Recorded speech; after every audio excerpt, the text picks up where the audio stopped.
Hello दोस्तों, आप कैसे हैं? I hope you. मैं आशा करता हूं कि आप लोग अच्छे होंगे। दोस्तों, आज हम लोग सब पुराने वीडियो में जो एंशियंट हिस्ट्री में गुप्त काल और गुप्तोत्तर काल के बारे में जो पढ़ा था, आज उसी टॉपिक से संबंधित एमसीक्यू क्वेश्चंस को करने वाले हैं। दोस्तों, यदि हमारे वीडियो पर पहली बार आप आए हैं चैनल पर, तो इस चैनल को लाइक, शेयर और सब्सक्राइब करना ना भूलिएगा, ठीक है। दोस्तों, अब मैं आपसे एक बात कहना चाहता हूँ। शायद आपको पता भी होगा कि अभी हाल फिलहाल में बहुत सारे एग्ज़ाम्स होने वाले हैं, चाहे वह रेलवे ग्रुप डी का हो, चाहे बिहार पुलिस का हो, बिहार टीचर्स का हो, ठीक है। और जैसे यूपीएससी का भी अभी पीटी एग्ज़ाम्स होने वाले हैं, तो तमाम प्रकार के आपको एग्ज़ाम्स देखने को मिल रहे हैं, ठीक है। दोस्तों, यदि आप किसी भी एग्ज़ाम्स की तैयारी कर रहे हैं, तो यदि आप ये सोच कर तैयारी कर रहे हैं कि ये एग्ज़ाम छोटा है, इसमें हमको हो जाएगा, ये एग्ज़ाम बड़ा है, इसमें हमको नहीं होगा, तो ऐसा आपको नहीं सोचना है। आपको सभी एग्ज़ाम्स को एक समान दृष्टि से आपको लेकर चलना पड़ेगा, तभी आपकी सफलता मिल पाएगी। क्योंकि अभी किसी भी एग्ज़ाम्स हो, सभी का लेवल हाई हो चुका है और ज़्यादा से ज़्यादा बच्चे इसमें अपियर हो रहे हैं एग्ज़ाम्स में। आप देख ही रहे हैं कि कितना ज़्यादा सरकारी नौकरी का क्रेज बढ़ गया है। इसलिए दोस्तों, एग्ज़ाम्स कोई भी हो, आपको जो है वहाँ पर सभी को एक समान लेकर आपको चलना पड़ेगा, तभी आपको सफलता मिलेगी, ठीक है। यदि दोस्तों आप किसी भी कोचिंग संस्थान से यदि आप जुड़े हैं, बड़े बड़े कोचिंग संस्थान में अगर आप पढ़ते हैं और वहाँ के अगर आपके पास नोट्स हैं, तो आप उस नोट्स को बार बार पढ़ें, बार बार रिविज़न करें और ज़्यादा से ज़्यादा आप प्रैक्टिस करें, ठीक है। इसलिए जो तभी आपको जो सफलता मिल मिल पाएगी, ठीक है। क्योंकि जितना ज़्यादा आप प्रैक्टिस करेंगे, उतना ज़्यादा आप एग्ज़ाम्स में क्वेश्चंस को आप जो है बना पाएंगे, ठीक है। तो चलिए दोस्तों, क्लास को स्टार्ट करते हैं। और यदि हमारे चैनल पर पहली बार आए हैं, तो इसे लाइक, शेयर और सब्सक्राइब करना ना भूलिएगा, ठीक है। और चलिए, इसी प्रकार से आपको और भी सारे मैं टिप्स बताऊंगा, क्योंकि मैं भी आप ही के बीच से निकल कर आया हूं और आज मैं जॉब कर रहा हूं, सरकारी नौकरी में हूं, ठीक है। जो भी हमको समय मिलता है, मैं उसी में आपके लिए मैं क्वेश्चंस को रेडी करता हूं और आपके बीच में लाने का प्रयास करता हूं। और इसी प्रकार से और सारे क्वेश्चंस मैं लेकर आऊँगा। तो तब तक के लिए हमारे पुराने वीडियो को देखिए, और इस वीडियो में आप एमसीक्यू क्वेश्चंस में जो लेकर आया हूं, जब पुराने क्लास में मैं इसको बारे में थ्योरी में पढ़ाया हूं, तो आप उस थ्योरी वाली क्लास को पहले देख लें, उसके बाद इस को आप क्वेश्चंस को सॉल्व करें, तो आपके लिए काफ़ी ज़्यादा बेनिफिट होगा, ठीक है। तो चलिए, इसका पहला क्वेश्चंस को आप बताइए।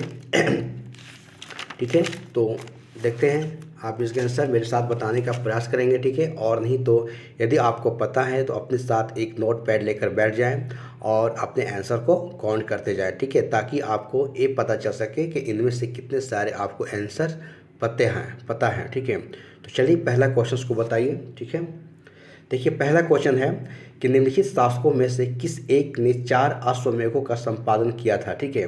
ऑप्शन है कि पहला है कि पुष्यमित्र शुंग है, उसके बाद ऑप्शन सी है समुद्रगुप्त है, ऑप्शन बी है प्रवर्तन सेन प्रथम है, ऑप्शन डी है चंद्रगुप्त द्वितीय है, ठीक है। तो आप इसका आंसर फर्स्ट बताएंगे मेरे साथ कि किन शासकों में से किस एक ने 4 अश्वमेधों का संपादन किया था, ठीक है। पुष्यमित्र शुंग किया था, या फिर समुद्रगुप्त किया था, या फिर प्रवर्तन किया था, या फिर चंद्रगुप्त द्वितीय किया था। तो आप इसका आंसर बताने का प्रयास करेंगे। तो देखिए, इसका आंसर जो होगा हमारा समुद्रगुप्त होगा। कौन? समुद्रगुप्त जो है, इन्होंने ही 4 अश्वमेधों का संपादन किया था, ठीक है। इसी प्रकार से आप इसका फास्ट आंसर देते जाएंगे, क्योंकि आपको यहाँ पर मैं रिवीजन के तौर पर एमसीक्यू करा रहा हूँ, क्योंकि इसके बारे में सारा मैंने थ्योरी में आपको पढ़ा दिया हूँ, ठीक है। यदि हमारे थ्योरी वाले क्लास को आप नहीं देखे हैं, तो पहले आप उस थ्योरी वाली क्लास, ठीक है, कि भारत का नेपोलियन किसे कहा जाता है, ठीक है। भारत का नेपोलियन किसे कहा जाता है? ऑप्शन है चंद्रगुप्त मौर्य को, अशोक महान को, या चंद्रगुप्त द्वितीय विक्रमादित्य को, या फिर समुद्रगुप्त को। तो भारत का नेपोलियन किसे कहा जाता है? फास्ट इसका आप आंसर दीजिए, किसे कहा जाता है? आप इसका जल्दी बताइए कि भारत का नेपोलियन किसे कहा जाता है। तो भारत का नेपोलियन की बात हो रहा है दोस्तों यहाँ पर, ठीक है। भारत का नेपोलियन कहा जाता है किसको? आप देख सकते हैं, ठीक है, कि भारत का नेपोलियन जो है यहाँ पर समुद्रगुप्त को बताया जा रहा है, ठीक है। किसको? समुद्रगुप्त को बताया जा रहा है भारत का नेपोलियन, ठीक है। तो इसका फास्ट आंसर आप दीजिए मेरे साथ। चलिए, उसको और आगे देखते हैं, इसमें और क्या है क्वेश्चंस, देखिए। उसके बाद दोस्तों यहाँ है कि निम्नलिखित में से किस गुप्त राजा का एक अन्य नाम देवगुप्त था, ठीक है। यानी कि इनमें से बताया जा रहा है, जैसे ऑप्शन है समुद्रगुप्त है, कुमारगुप्त है और चंद्रगुप्त द्वितीय है, या उपयुक्त में से कोई नहीं है। ठीक है, तो आप इसका आंसर बताइएगा कि निम्नलिखित में से किस गुप्त राजा का एक अन्य नाम देवगुप्त था। ठीक है, समुद्रगुप्त का या कुमारगुप्त का या चंद्रगुप्त द्वितीय का। तो आप इसका आंसर बताइएगा कि किसका नाम एक देवगुप्त था। तो देखिए यहाँ पर कुमारगुप्त का नाम जो था एक देवगुप्त था। ठीक है, यानी कुमारगुप्त एक ऐसा गुप्त राजा था जिसका नाम क्या नाम था, एक अन्य नाम देवगुप्त था। ठीक है, तो इस प्रकार से आप इसका आंसर देखेंगे। उसके बाद अगला ये क्वेश्चन देखते हैं। आइए, नेक्स्ट है कि प्रथम गुप्त शासक जिसने कि परम भागवत की उपाधि धारण की थी। ठीक है, तो प्रथम गुप्त शासक जिसने परम भागवत की उपाधि धारण की थी कौन था।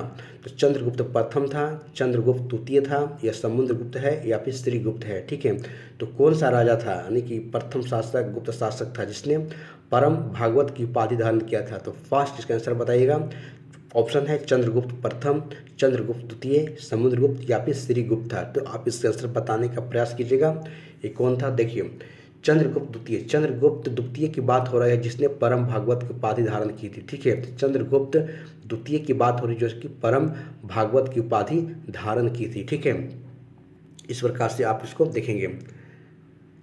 उसके बाद अगला क्वेश्चन देखिए दोस्तों। ठीक है, फिर सेम क्वेश्चन है कि परम भागवत की उपाधि धारण करने वाला गुप्त शासक कौन था। ठीक है, तो चंद्रगुप्त प्रथम, समुद्रगुप्त या फिर चंद्रगुप्त द्वितीय था। आप इसका आंसर बताने का प्रयास करेंगे। ठीक है, कि कौन था।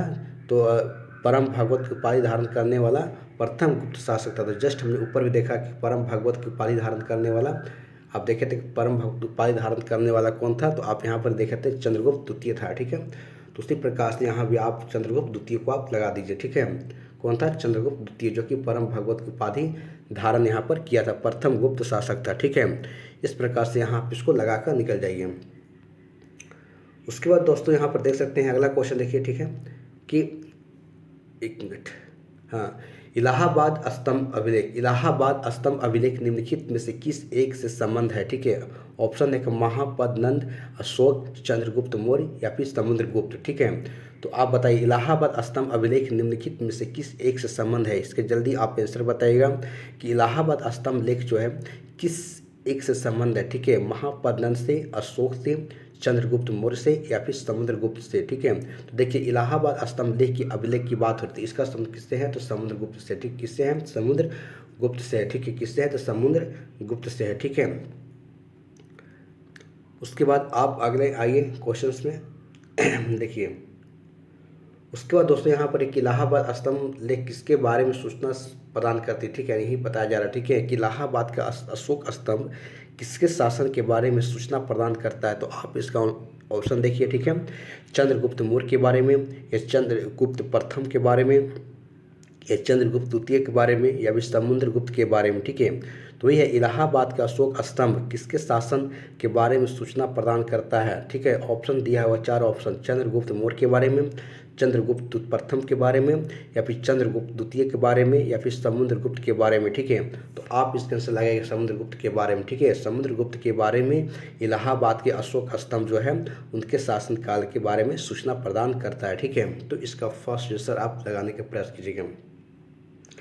चलिए नेक्स्ट क्वेश्चन देखते हैं दोस्तों। देखिए नेक्स्ट है कि प्रयाग प्रशस्ति किसके सैन्य अभियान के बारे में जानकारी देती है। ठीक, वही इलाहाबाद के बारे कह रहा है। ठीक है, कि प्रयाग प्रशस्ति किसके सैन्य अभियान के बारे में जानकारी देता है। ठीक है, ऑप्शन है चंद्रगुप्त प्रथम के बारे में, चंद्रगुप्त द्वितीय के बारे में, समुद्रगुप्त के बारे में, या फिर कुमारगुप्त के बारे में। इसके आंसर बताने का प्रयास कीजिएगा। ठीक है, कि प्रयाग प्रशस्ति किसके सैन्य अभियान के बारे में जानकारी देता है। ठीक है, चंद्रगुप्त प्रथम के बारे में, चंद्रगुप्त द्वितीय के बारे में, समुद्रगुप्त के बारे में, या फिर कुमारगुप्त के बारे में। देखिए प्रयाग प्रशस्ति की बात हो रही है और सैन्य अभियान की जानकारी, तो चंद्रगुप्त द्वितीय की किसके, तो चंद्रगुप्त द्वितीय आप लगा दीजिए कि चंद्रगुप्त द्वितीय के जो कि सैन्य अभियान के बारे में यहाँ पर जानकारी दे रहा है कौन, प्रयाग प्रशस्ति जो इलाहाबाद में है। ठीक है, उसी प्रकार से आगे आप देखिए अगला क्वेश्चन।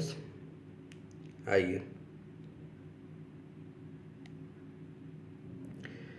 देखिए, उसके बाद यहाँ लिखा गया है कि समुद्रगुप्त के प्रयाग प्रशस्ति। ठीक है, समुद्रगुप्त के प्रयाग प्रशस्ति में कौरल के शासक यानी कौरल के जो शासक था, यानी कौरल के शासक का नाम क्या था। ठीक है, यानी कि समुद्रगुप्त के प्रयाग प्रशस्ति में कौरल के शासक का नाम क्या था, शिवगुप्त था, सोमेश्वर देव था, महेंद्र था, या फिर महिपाल था। तो आप इसके आंसर बताने का प्रयास करेंगे। इनका नाम क्या था, तो इनका नाम क्या था? समुद्रगुप्त के प्रयाग प्रशस्ति में कोरल के शासक का नाम यहाँ पर महेंद्र था। क्या नाम था? महेंद्र था। क्या नाम था? तो महेंद्र था। आप महेंद्र लगाकर आंसर आप आगे बढ़ जाइए, ठीक है। चलिए तो अगला क्वेश्चन को देखते हैं क्या है यहाँ पर। देखिए यहाँ पर दोस्तों कह रहा है कि समुद्रगुप्त के प्रयाग प्रशस्ति वाले स्तंभ पर निम्नलिखित में से किसका लेख मिलता है, ठीक है। तो समुद्रगुप्त के प्रयाग प्रशस्ति वाले जो स्तंभ बनाया गया है उस पर निम्नलिखित में से किसका लेख मिलता है, ठीक है। जहांगीर का, औरंगजेब का, शाहजहां का या दारा शिकोह का। तो आप इसका आंसर बताने का प्रयास करेंगे जल्दी फास्ट कि गुप्त के प्रयाग प्रशस्ति वाले स्तंभ पर निम्नलिखित में से किसका एक लेख मिलता है। जल्दी आप इसका आंसर बताने का प्रयास कीजिएगा। देखिए यहाँ पर जो है जानकारी की बात करें हम तो यहाँ पर जहांगीर के बारे में, किसको? जहांगीर के बारे में जो है इसका लेख मिलता है, ठीक है। यानी यही कह रहा है कि जहांगीर के बारे में समुद्रगुप्त के प्रयाग प्रशस्ति वाले स्तंभ पर जो है उसका यहाँ पर लेख मिलता है, ठीक है। तो जहांगीर आप लगाकर आंसर आगे बढ़ जाइए, ठीक है। उसके बाद आइए देखिए,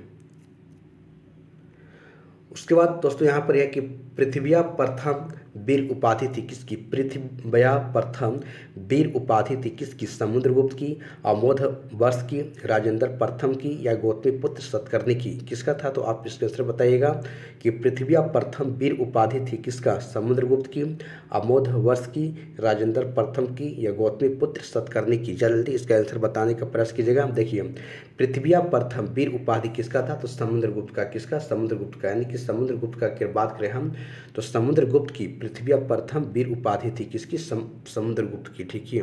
किसकी? समुद्रगुप्त की पृथ्विया प्रथम वीर उपाधि था, ठीक है। एक ये सेम क्वेश्चन है, इसको आगे हम लोग सब बढ़ जाते हैं, ठीक है। सेम क्वेश्चन यहाँ पर आ गया है। आइए नेक्स्ट दोस्तों, दिल्ली की कुबत उल इस्लाम मस्जिद के प्रांगण में उन्नत प्रसिद्ध लौह स्तंभ किसकी स्मृति है, ठीक है। कह रहा है कि दिल्ली की बात हो रहा है, दिल्ली की कुबत उल इस्लाम मस्जिद के प्रांगण में उन्नत प्रसिद्ध लौह स्तंभ किसकी स्मृति है? अशोक का है, हर्ष का है या फिर चंद्र का है। तो आप इसका आंसर बताने का प्रयास करेंगे, ठीक है, कि किसका है, ठीक है। यानी कि दिल्ली के कुबत उल इस्लाम मस्जिद के प्रांगण में उन्नत प्रसिद्ध लौह स्तंभ किसकी स्मृति है, ठीक है। अशोक की है, हर्ष की है, चंद्र की है, ठीक है। तो आप इसको आंसर देखेंगे किसकी है? तो चंद्र की है। चंद्र की यहाँ जो है दिल्ली के जो कुबत उल इस्लाम मस्जिद है उसके प्रांगण में एक प्रसिद्ध जो कि लौह स्तंभ बना हुआ किसकी है? तो किसकी स्मृति में? तो चंद्र की स्मृति में इसमें बना हुआ है। किसकी? चंद्र की स्मृति में बना हुआ, ठीक है। अच्छा उसी के एक और ऑप्शन था आगे अंगद पाल, तो चंद्र का ही है, ठीक है। आगे ये देखिए नेक्स्ट क्वेश्चन दोस्तों, कौन सा राजवंश जो हुनों के आक्रमण से अत्यंत विचलित हुआ था, ठीक है। ऑप्शन है मौर्य वंश, गुप्त वंश, कुषाण वंश या फिर शुंग वंश, ठीक है। बोल रहा है कि कौन सा राजवंश जो हुनों के आक्रमण से अत्यंत विचलित हुआ, ठीक है। यानी कौन सा राजवंश हुनों के आक्रमण से अत्यंत विचलित हुआ, ठीक है। तो मौर्य वंश, गुप्त वंश, कुषाण वंश या फिर शुंग वंश। तो आप इसका आंसर बताने का प्रयास करिएगा कौन किया था। तो गुप्त वंश। कौन था? तो गुप्त जो था सबसे ज़्यादा जो है हुनों के आक्रमण से विचलित हुआ था, ठीक है। कौन? तो गुप्त वंश, ठीक है। तो इस प्रकार से गुप्त वंश लगाकर आप निकल जाइए आंसर। देखिए दोस्तों अगला क्वेश्चन है कि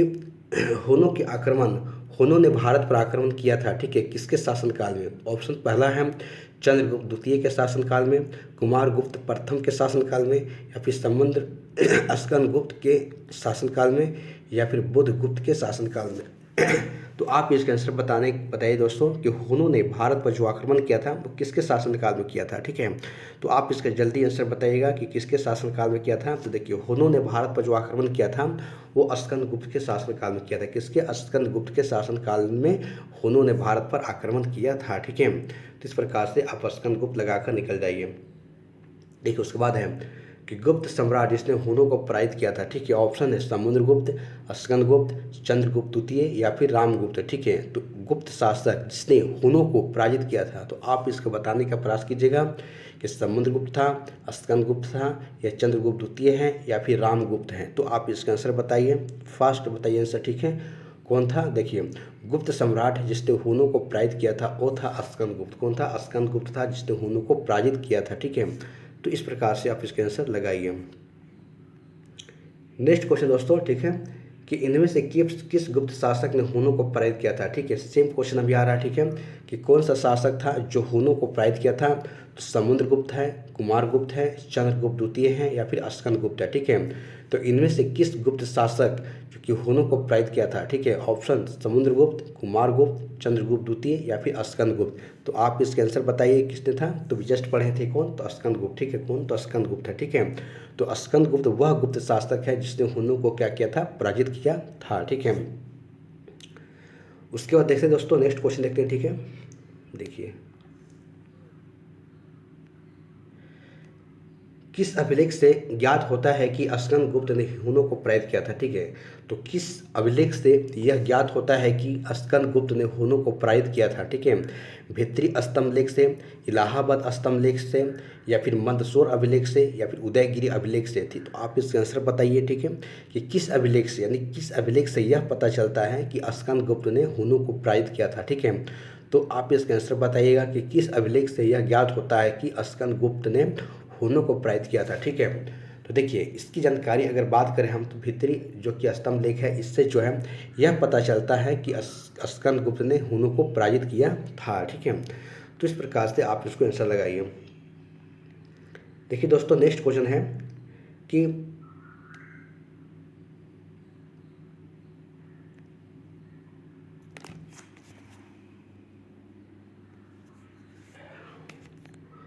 देखिए दोस्तों, यहाँ है कि गुप्त साम्राज्य के पतन के विभिन्न कारण थे। ठीक है, और इनमें से कौन सा कारण नहीं है। देखिए, यहाँ पर बता रहा है कि गुप्त साम्राज्य के पतन के विभिन्न कारण थे। ठीक है, और इनमें से कौन सा ऐसा कारण था जो कि इनमें से नहीं है। तो पहला है कि पहला ऑप्शन है कि हुन आक्रमण, उसके बाद प्रशासन का सामंतीय ढांचा, उसके बाद है कि उत्तरवर्ती गुप्तों का बौद्ध धर्म स्वीकार करना या फिर अरब का आक्रमण। ठीक है, तो आप इसका आंसर बताने का प्रयास कीजिए कि कौन सा ऐसा कारण इनमें से नहीं है, बाकी सब कारण है। ठीक है, देखिए, अगर गुप्त साम्राज्य के पतन की अगर देखा जाए, ठीक है, तो इनमें से कारण है जैसे कि हुनों का आक्रमण। तो हुन का तो आक्रमण था ही, जो कि इस कारण से जिनका पतन हुआ। उसके बाद है कि प्रशासन का सामंतीय ढांचा, बिल्कुल ये भी सही है, इसका ये भी कारण एक है। ठीक है, उसके बाद है कि उत्तरवर्ती गुप्तों का बौद्ध धर्म स्वीकार करना, बिल्कुल ये भी सही है। ठीक है, उसके बाद है कि अरब आक्रमण। देखिए, अरब में यहाँ पर कोई ऐसा जिक्र चर्चा नहीं किया गया। ठीक है, इसी प्रकार से आप जो है अरब आक्रमण को हटा दीजिए और बाकी तीन ऑप्शन जो दिया गया है, हुनों का आक्रमण, प्रशासन का सामंतीय ढांचा और उत्तरवर्ती गुप्तों का बौद्ध धर्म में स्वीकार करना, ये तीनों जो है गुप्त साम्राज्य के पतन के कारण है। ठीक है, इस प्रकार से इसको आप लगा दीजिए। ठीक है, तो दोस्तों, आपको मैं एक तरीक़ा से देखा जाए तो ये आपको प्रैक्टिस हो रही है। ठीक है, क्योंकि मैं जो आपको थ्योरी क्लास में जो पढ़ाया हूँ, ठीक है, उसी टॉपिक को मैं यहाँ पर आपका सामने एमसीक्यू क्वेश्चंस को करा रहा हूँ। ठीक है, तो इस प्रकार से आपका क्या होगा कि आपका थ्योरी भी कंप्लीट हो जाएगा। ठीक है, और शॉर्ट नोट्स के आधार पर आप थ्योरी को भी समझ पाइएगा और उसके साथ साथ आप जो है एमसीक्यू क्वेश्चंस को भी आप यहाँ पर लगा लीजिएगा। ठीक है, जो आपके लिए एग्जाम्स के लिए काफ़ी ज़्यादा हेल्पफुल होगा। ठीक है, तो दोस्तों, इस प्रकार से यदि आप हर एक टॉपिक और हर एक सब्जेक्ट को अगर आप कंप्लीट कर लेते हैं तो इससे ज़्यादा आपको ज़रूरत ही नहीं दोस्तों।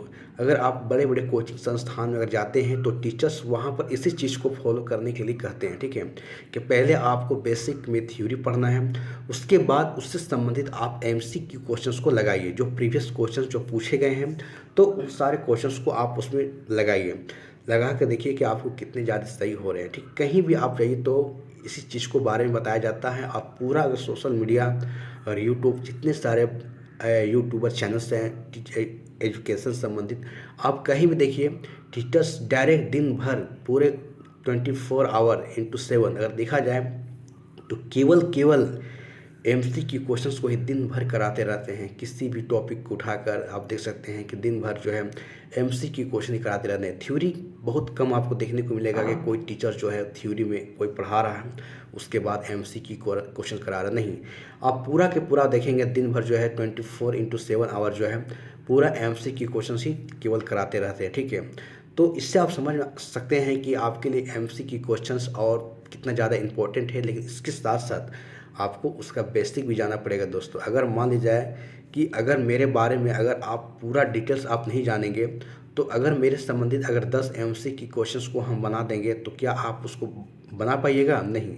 आपको मेरे बारे में जानने के लिए पहले आपको अच्छा से उसको मेरे बारे में 1-2 पेज का शॉर्ट्स में पढ़ना पड़ेगा।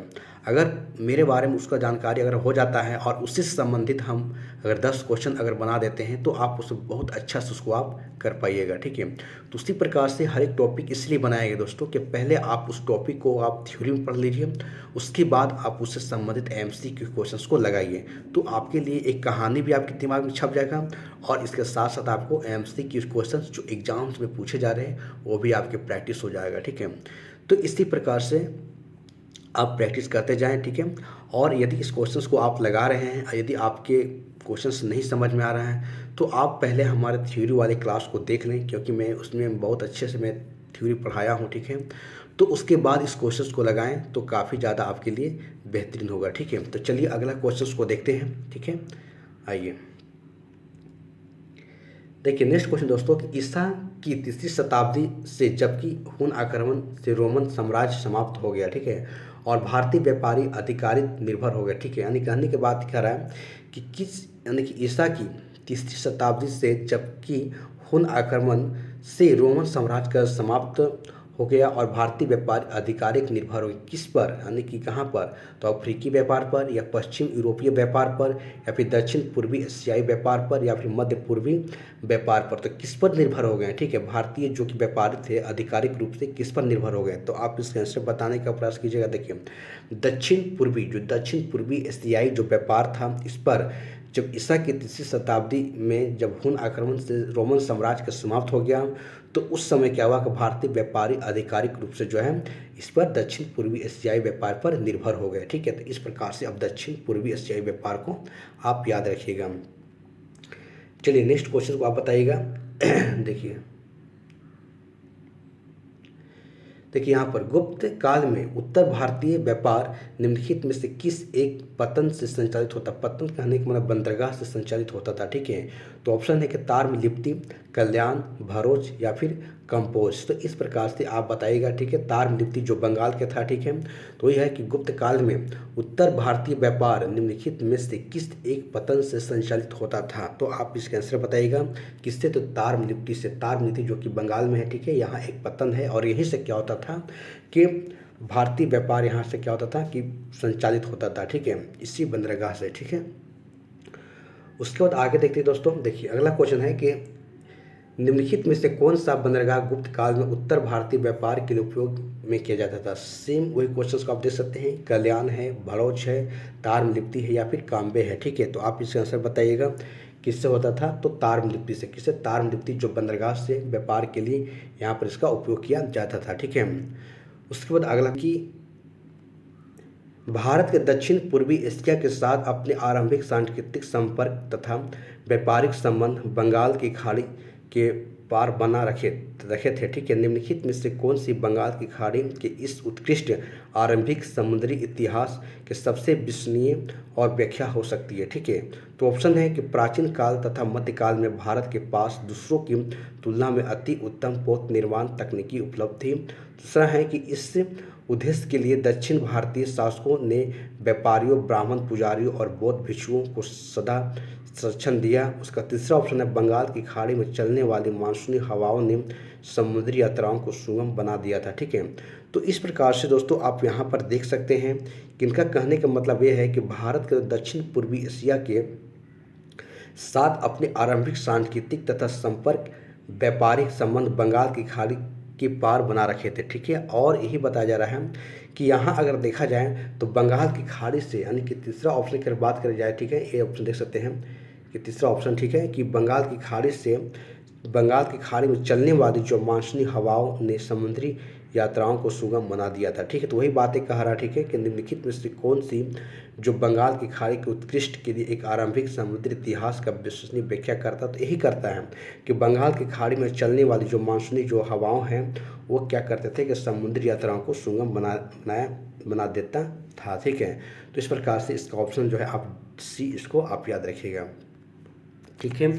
तो उस प्रकार से अगला क्वेश्चन को देखते हैं दोस्तों, हम सब देखने का प्रयास करते हैं, ठीक है। देखिए सेम इसमें भी आप देख सकते हैं, ठीक है, कि यहाँ पर बातें कह रहा है कि देखिए यहाँ पर प्राचीन होगा दोस्तों, ठीक है, चीन नहीं है, यहाँ पर क्या है, प्राचीन है। यानी कि यहाँ अगर बात करें हम तो यहाँ पर प्राचीन लिखा हुआ, ठीक है, प्राचीन है, ठीक है, प्राचीन की बात करें हम, ठीक है। ठीक है, प्राचीन लिखा हुआ, ठीक है।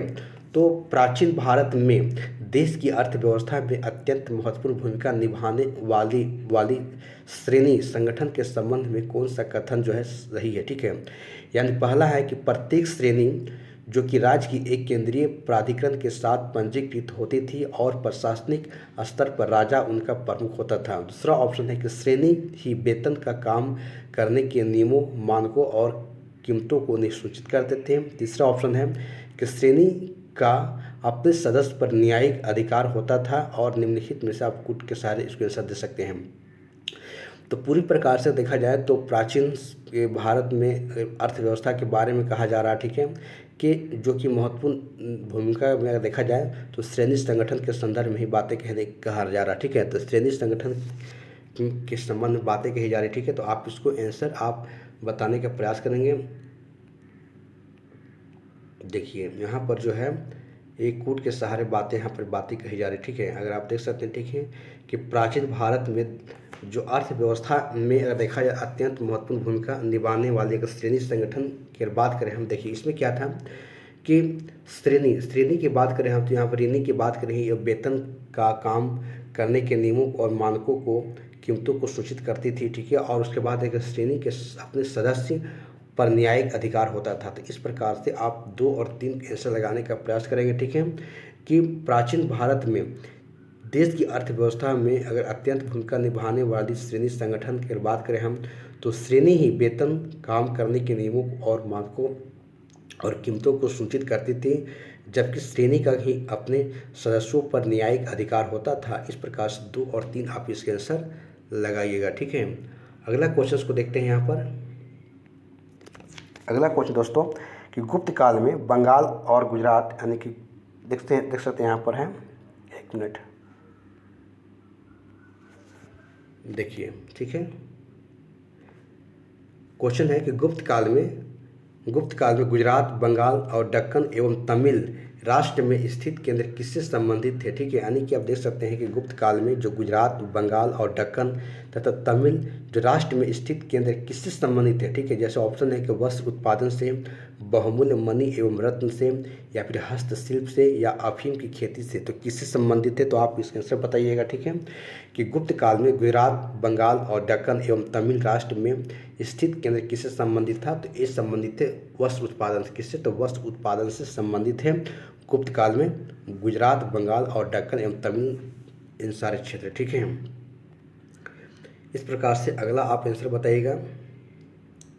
देखिए क्वेश्चन दोस्तों कि यहाँ देख सकते हैं कि विशाख दत्त के प्राचीन भारतीय जो नाटक मुद्रा राक्षस की विषय वस्तु है, ठीक है। तो क्या है, आप इसके आंसर बताइएगा, ठीक है। पहला ऑप्शन है कि प्राचीन हिंदू जनश्रुति के देवताओं और राक्षसों के बीच संघर्ष के बारे में बताया गया है, या फिर एक आर्य राजकुमार और एक अन्य काबिली महिला की प्रेम कथा के बारे में है, या फिर तीसरा ऑप्शन देख सकते हैं कि तीसरा ऑप्शन है कि 2 आर्य कबीले की बीच सत्ता के संघर्ष की कथा के बारे में है, या फिर चौथा ऑप्शन है कि चंद्रगुप्त मौर्य के समय में राज दरबार की दूर भी संधियों के बारे में। देखिए अगर देखा जाए तो मुद्रा राक्षस में जो विशाख दत्त की जो मुद्रा राक्षस जो दिखा गया है उसमें इसी चीज़ के बारे में बताया गया दोस्तों कि चंद्रगुप्त मौर्य के समय में एक जो राज दरबार की दूर जो कि भी संधियों के बारे में जो इसमें बताया गया, ठीक है। तो इस प्रकार से आप इसको यहाँ पर देख सकते हैं कि चंद्रगुप्त मौर्य के समय में राज दरबार की दूर भी संधियों के बारे में बताया गया, ठीक है, जो कि विशाख दत्त के जो मुद्रा राक्षस है उसमें इस बात को बताया गया, ठीक है, जो एक नाटक था, ठीक है। आप देख सकते हैं कि क्या एक नाटक है, ठीक है, जो विशाख दत्त के द्वारा इसको लिखा गया था, ठीक है। तो इस प्रकार से आप इसको याद रखिएगा। अगला देखते हैं दोस्तों क्या है। देखिए अगला है कि निम्नलिखित में से कौन सा गुप्त शासक अपनी आयुर्वेद जो विषय के लिए जो कि जाना जाता था, ठीक है, यानी आयुर्वेद विषय के लिए जाने जाता था, कौन था, ठीक है। तो गुप्त काल में अपने आयुर्विज्ञान विषय की रचना के लिए इनको जाना जाता था, कौन था, तो आप देख सकते हैं कि रोमिल था, रौनक था, शूद्रक था, या फिर सुश्रुत था, ठीक है। देखिए गुप्त काल में अगर आयुर्विज्ञान विषय के लिए अगर देखा जाए तो यहाँ पर अगर इसकी बात की जा रही है तो सुश्रुत की अगर देखा जाए तो इन्होंने जो कि गुप्त काल में आयुर्विज्ञान के विषय के रूप में यहाँ पर इनको जाना गया, ठीक है। तो इस प्रकार से आप सुश्रुत को जो है नाम यहाँ पर याद रख लीजिएगा, ठीक है। उसके बाद निम्नलिखित में से किस प्राचीन भारत के आयुर्वेद के शास्त्र से संबंध नहीं था, ठीक है। यानी आप देख सकते हैं कि निम्नलिखित में से, यानी कि बातें हो रही, ठीक है, कि निम्नलिखित में से किस प्राचीन भारत के आयुर्वेद शास्त्र में से इनका संबंध नहीं था। तो कौन था? धन्वंतरि तो है, उसके बाद है चरक है, भास्कराचार्य है, या फिर सुश्रुत है। देखिए, अगर यहाँ पर आप इसके जल्दी आंसर बताने का प्रयास कीजिएगा कि किसका संबंध जो कि भारत के आयुर्वेद शास्त्र से संबंध नहीं है, ठीक है, तो इसका आप आंसर बताइएगा कौन थे। देखिए, धन्वंतरि का तो संबंध बिल्कुल था, आप देख सकते हैं धन्वंतरि का तो संबंध था आयुर्वेद शास्त्र से, उसी प्रकार से चरक का भी था और सुश्रुत का भी था, ठीक है। तो यहाँ पर भास्कराचार्य का संबंध जो कि यहाँ पर इसमें आयुर्वेद शास्त्र से नहीं था, ठीक है। इस प्रकार से आप भास्कराचार्य को जो है आप इसका आंसर लगा दीजिएगा, ठीक है। उसके बाद अगला क्वेश्चन देखिए आप, देखिए नेक्स्ट है कि लीलावती के लेखक कौन थे, ठीक है। लीलावती जो लिखा गया है, ठीक है, लेखक कौन थे? ऑप्शन है महावीराचार्य हैं, भास्कराचार्य हैं, या हेमचंद्राचार्य हैं, या फिर कालकाचार्य हैं। तो आप इसका आंसर बताइएगा, ठीक है, कि लीलावती के लेखक कौन है, ठीक है। तो आप इसके जल्दी आंसर बताने का प्रयास कीजिएगा, ठीक है। देखिए, अगर भास्कराचार्य की बात करें हम, तो भास्कराचार्य जो कि लीलावती के लेखक हैं, ठीक है। तो भास्कराचार्य जो कि लीलावती के लेखक है, ठीक है। इस प्रकार से भास्कराचार्य को लगा दीजिएगा आंसर। देखिए दोस्तों, यहाँ पर बातें हो रही है, ठीक है, कि प्राचीन काल में, प्राचीन कालीन भारत में वैज्ञानिक प्रगति के संदर्भ में आप बातें ही कही जा रही, ठीक है, कि कालीन भारत में हुई वैज्ञानिक प्रगति के संदर्भ में कौन सा कथन इनसे सही है, ठीक है। सही कहने की बात कर रहा, पहला ऑप्शन है कि प्रथम शती ईस्वी में विभिन्न प्रकार के विशिष्ट शैल औजारों का उपयोग आम था। उसके बाद एक तीसरी सदी में ईस्वी के आरंभ में मानव शरीर के आंतरिक अंगों का प्रत्यारोपण शुरू हो चुका था। या फिर तीसरा ऑप्शन है कि 25वीं सदी में ईस्वी में कोण के ज्यामितियों का सिद्धांत ज्ञात था। या फिर 7वीं सदी में ईस्वी में चक्रीय चतुर्भुज का सिद्धांत ज्ञात था, ठीक है। तो इस प्रकार से दोस्तों यहाँ पर बताया गया, ठीक है। तो आप इसका आंसर आप कूट के सहारे भी दे सकते हैं, ठीक है। तो कूट के सहारे दे सकते हैं कि प्राचीन काल में जो कि विज्ञान प्रगति के संदर्भ में बातें कही जा रही, ठीक है। तो आप देख सकते हैं, ठीक है। तो अगर देखा जाए तो पहला ऑप्शन देखे जाए तो प्रथम सदी ईस्वी में विभिन्न प्रकार के विशिष्ट शैल जो कि औजारों का उपयोग आम बात था। तो ये तो बिल्कुल सही है कि आम बात तो था यहाँ पर, ठीक, आम जो कि यहाँ पर उपयोग था। उसी प्रकार से देखा जाए कि तीसरी सदी ईस्वी के आरंभ में मानव शरीर के आंतरिक जो कि अंगों का प्रत्यारोपण शुरू हो चुका था। दोस्तों ऐसा यहाँ पर बात ऐसा नहीं है कि मानव के आंतरिक जो कि अंगों का प्रत्यारोपण हो चुका था, यहाँ पर ऐसा बातें नहीं कहा जा रहा। जब आप गुप्त काल को पढ़ेंगे तो आप यहाँ पर देख सकते हैं। उसके बाद यहाँ देख सकते हैं कि 25वीं सदी ईस्वी में कोण और ज्यामिति का सिद्धांत तो बिल्कुल सही था, जो कि आप देखे थे कि आर्यभट्ट ये सब जो भी थे सभी यहाँ पर आ चुके थे, ठीक है। उसके बाद अगला देखते हैं कि ऑप्शन यहाँ पर है कि 7वीं सदी ईस्वी में चक्रीय चतुर्भुज का सिद्धांत का भी ज्ञात था, ठीक है। इस प्रकार से भी सही है, ठीक है, सही है, ठीक। इस प्रकार से एक और अगर देख सकते हैं एक हो गया, ठीक है। उसी प्रकार से आप देख सकते 3 और आपके 4, यानी कि 1 3 4 आपका जो है बिल्कुल यहाँ पर सही है, जो कि इनके वैज्ञानिक के संदर्भ में बताया गया, ठीक है। तो 1 3 4 आप देख सकते हैं कि यहाँ पर है, आप लगा के निकल जाइए। उसके बाद अगला क्वेश्चन देखते हैं दोस्तों, यहाँ पर देखिए। उसके बाद है कि भारतीय यात्रा में, यानी कि भारतीय अगर यात्रा की बात करें हम, तो भारतीय यात्रा में फाहियान ने एक अस्पताल का उल्लेख किया है, ठीक है। और यह कहाँ स्थित है, ठीक है। देखिए, भारतीय यात्रा जब फाहियान जब भारत की यात्रा करता है तो वहाँ पर उन्होंने एक अस्पताल का उल्लेख किया, ठीक है। तो यह कहाँ स्थित है, तो आप इसको बताने का प्रयास कीजिएगा कि यह कहाँ स्थित है। उज्जैन में है, या फिर तार लिप्ति में है, या कौशाम्बी में है, या पाटलिपुत्रा में है, ठीक है। तो देखिए, तो आप इसको आंसर बताइएगा कि जब फाहियान भारत की यात्रा करता है तो उन्होंने अपने जो यात्रा में एक अस्पताल का उल्लेख करता है, वह है आपका कहाँ, पाटलिपुत्र में, ठीक। कहाँ पर है, तो पाटलिपुत्र में है। तो पाटलिपुत्र आप लगाकर आगे बढ़ जाइए, ठीक है। उसके बाद अगला क्वेश्चन देखते दोस्तों कि चंद्रगुप्त की 9 रत्नों में से निम्न में से कौन फलित जो कि ज्योतिष से संबंधित था, ठीक है। ज्योतिष से संबंधित था, ठीक है। जो कि चंद्रगुप्त के दरबार में जो 9 रत्न जो रहते थे और उनमें से किनका संबंध जो कि ज्योतिष से है, ठीक है। तो वही बात कह रहा है, भर रुचि का, छनपक का, या फिर शंकु का, या फिर अमर सिंह का। तो आप इसका आंसर बताइएगा कि किनका संबंध यहाँ पर, ठीक है। तो देखिए, अगर चंद्रगुप्त के 9 रत्नों की बात करें हम, तो यहाँ पर फलित ज्योतिष में जो कि है छनपक का संबंध किससे था, तो ज्योतिष से था। ठीक है, छनपक का संबंध किससे, तो ज्योतिष से था यहाँ पर। ठीक है, छनपक को आप आंसर लगा दीजिएगा। उसके बाद देखिए दोस्तों, अगला क्वेश्चन यहाँ देख सकते हैं। ठीक है, अब अगला क्वेश्चन को यहाँ पर देखिएगा। आइए, यहाँ पर बातें हो रही कालिदास। ठीक है, कालिदास किसके शासन काल में थे। ठीक है, तो कालिदास किसके शासन काल में थे, आप देख सकते हैं ऑप्शन है समुद्रगुप्त के शासनकाल में, चंद्रगुप्त प्रथम के, अशोक महान के, या फिर चंद्रगुप्त द्वितीय के। तो कालिदास किसके शासनकाल में थे, आप इसको आंसर बताइए कि कालिदास किसके शासनकाल में थे। ठीक है, तो जल्दी आप इसका आंसर बताने का प्रयास कीजिएगा। देखिए, कालिदास चंद्रगुप्त द्वितीय के शासनकाल में थे। किसके थे, चंद्रगुप्त द्वितीय के शासनकाल में कालिदास थे। ठीक है, तो इस प्रकार से आप चंद्रगुप्त द्वितीय को आप लगाइएगा कि चंद्रगुप्त द्वितीय के शासनकाल में कालिदास थे। ठीक है, उसके बाद दूसरा अगला देखते हैं। अगला क्या है, देखिए दोस्तों, यहाँ पर बातें कही जा रही। ठीक है, कि इनमें से किसने पहली बार यह व्याख्या किया कि पृथ्वी की अपनी धुरी पर घूमने के कारण से दिन प्रतिदिन सूर्योदय या सूर्यास्त होता है। ठीक है, देखिए इस बात को आखिर देख सकते हैं, इस बात को कौन कह रहा है। ठीक है, तो इस बात को कौन कह रहा है कि जो कि पृथ्वी अपनी धुरी पर ठीक घूमने के कारण क्या होता है, दिन और रात जो है यहाँ पर हो रहा है। ठीक है, तो इस बात को बताने वाले कौन है, तो आप इसके जल्दी आप इसके आंसर बताने का प्रयास कीजिएगा। ठीक है, कि इनमें से, ठीक है, इनमें से किसने पहली बार, ठीक है, व्याख्या किया। ठीक है, तो ऑप्शन है आर्यभट्ट, ब्रह्मगुप्त, भास्कर, या फिर बारहमिहिर था। ठीक है, बारहमिहिर था। ठीक है, तो आप इसके आंसर बताने का प्रयास कीजिएगा कौन है। ठीक है, जो कि यह बताया था कि पृथ्वी ने अपनी धुरी पर घूमने के कारण क्या होता है, दिन प्रतिदिन सूर्योदय और सूर्य अस्त होता है। ठीक है, देखिए इस बात को कहने वाले कौन थे, तो हमारे आर्यभट्ट जी थे। ठीक, कौन थे, आर्यभट्ट इस बात को बोले थे कि पृथ्वी अगर अपने जो धुरी पर घूमती है उसके कारण से क्या होता है, दिन और रात होता है, यानी कि प्रतिदिन सूर्योदय और सूर्य अस्त होता है। ठीक है, तो आप आर्यभट्ट को यहाँ पर याद रखिएगा। उसके बाद अगला क्वेश्चन को देखते हैं। यहाँ पर देखिए दोस्तों, यहाँ पर यह है कि अधोलिखित में कौन गुप्तकालीन स्वर्ण मुद्राएं हैं। ठीक है, अधोलिखित में कौन गुप्तकालीन स्वर्ण मुद्रा है। ठीक है, कौड़ी है, निस्क है, दिनार है, या फिर पन है। तो आप इसको आंसर बताने का प्रयास कीजिएगा कि अधोलिखित में कौन गुप्तकालीन स्वर्ण मुद्रा है, कौड़ी है, निस्क है, दिनार है, या फिर पन है। ठीक है, तो आप इसका आंसर बताइए क्या है।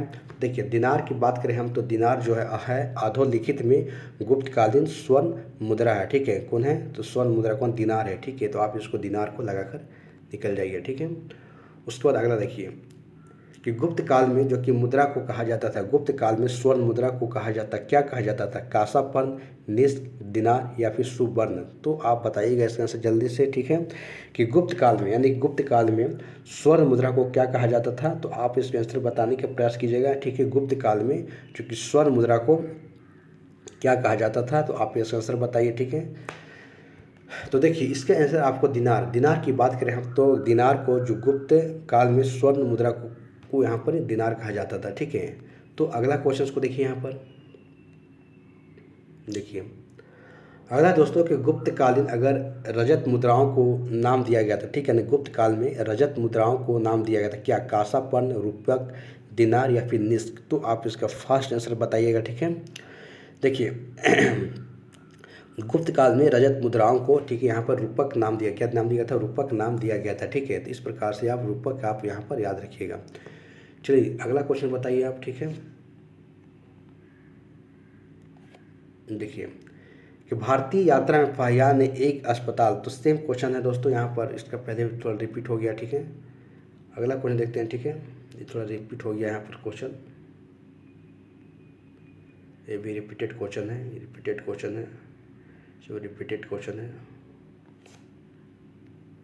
शो आइए। ठीक है, कि निम्नलिखित में से किस गुप्त शासक ने सर्वप्रथम सिक्के जारी किए थे। ठीक है, यानी कि यह बातें कह रही है कि निम्नलिखित में से किस गुप्त शासक ने सर्वप्रथम सिक्के जारी किए थे। ठीक है, चंद्रगुप्त प्रथम ने, समुद्रगुप्त ने, घटोत्कच ने, या फिर स्त्रीगुप्त ने। ठीक है, तो आप इसका फर्स्ट आंसर बताइए। ठीक है, कि कौन सा शासक था जो जिस सर्वप्रथम सिक्के को जारी किया था, कौन था सर्वप्रथम सिक्के जारी किया था। देखिए तो आप इस आंसर बताइएगा। ठीक है, कि कौन था जो सर्वप्रथम सिक्के को जारी किया था। ठीक है, अगर यहाँ अगर देखा जाए देखिए दोस्तों, चंद्रगुप्त प्रथम की बात करें हम तो ये सबसे पहले सिक्के को जारी करने वाले कौन थे? चंद्रगुप्त प्रथम थे। ठीक है, तो आप चंद्रगुप्त प्रथम को आप आंसर लगा दीजिएगा।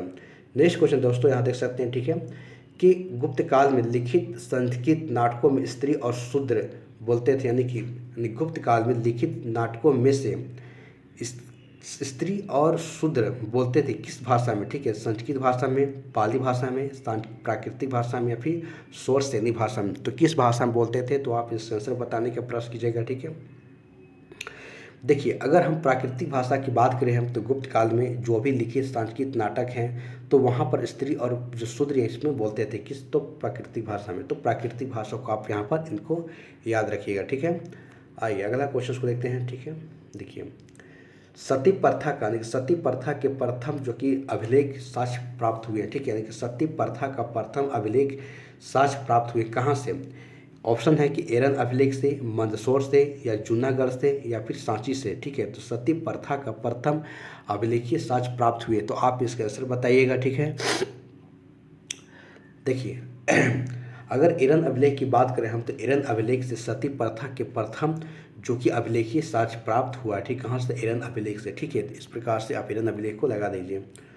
उसके बाद देखिए दोस्तों नेक्स्ट क्वेश्चन है, गुप्त संवत की स्थापना किसने की थी? ठीक है, गुप्त संवत की स्थापना किसने की थी? ऑप्शन है चंद्रगुप्त प्रथम, बी है श्रीगुप्त, या चंद्रगुप्त द्वितीय, या फिर घटोत्कच। तो आप इसका आंसर बताइए किसने किया था? तो आप इसको बताने का प्रयास कीजिएगा कि गुप्त संवत की स्थापना किसने किया था। ठीक है, तो देखिए दोस्तों यहाँ पर अगर चंद्रगुप्त प्रथम की बात करें हम तो गुप्त संवत की स्थापना किया था। ठीक है, तो अगर गुप्त संवत की स्थापना किसने किया था? तो चंद्रगुप्त प्रथम ने गुप्त संवत की स्थापना किया था। ठीक है, इस प्रकार से आप चंद्रगुप्त प्रथम को आप लगा दीजिए। देखिए उसके बाद अगला क्वेश्चन दोस्तों यहाँ पर देख सकते हैं कि नगरों का क्रमिक पतन किस काल में एक महत्वपूर्ण विशेषता थी? ठीक है, नगरों का क्रमिक जो पतन किस काल की एक महत्वपूर्ण विशेषता थी? तो आप इसका आंसर बताइएगा।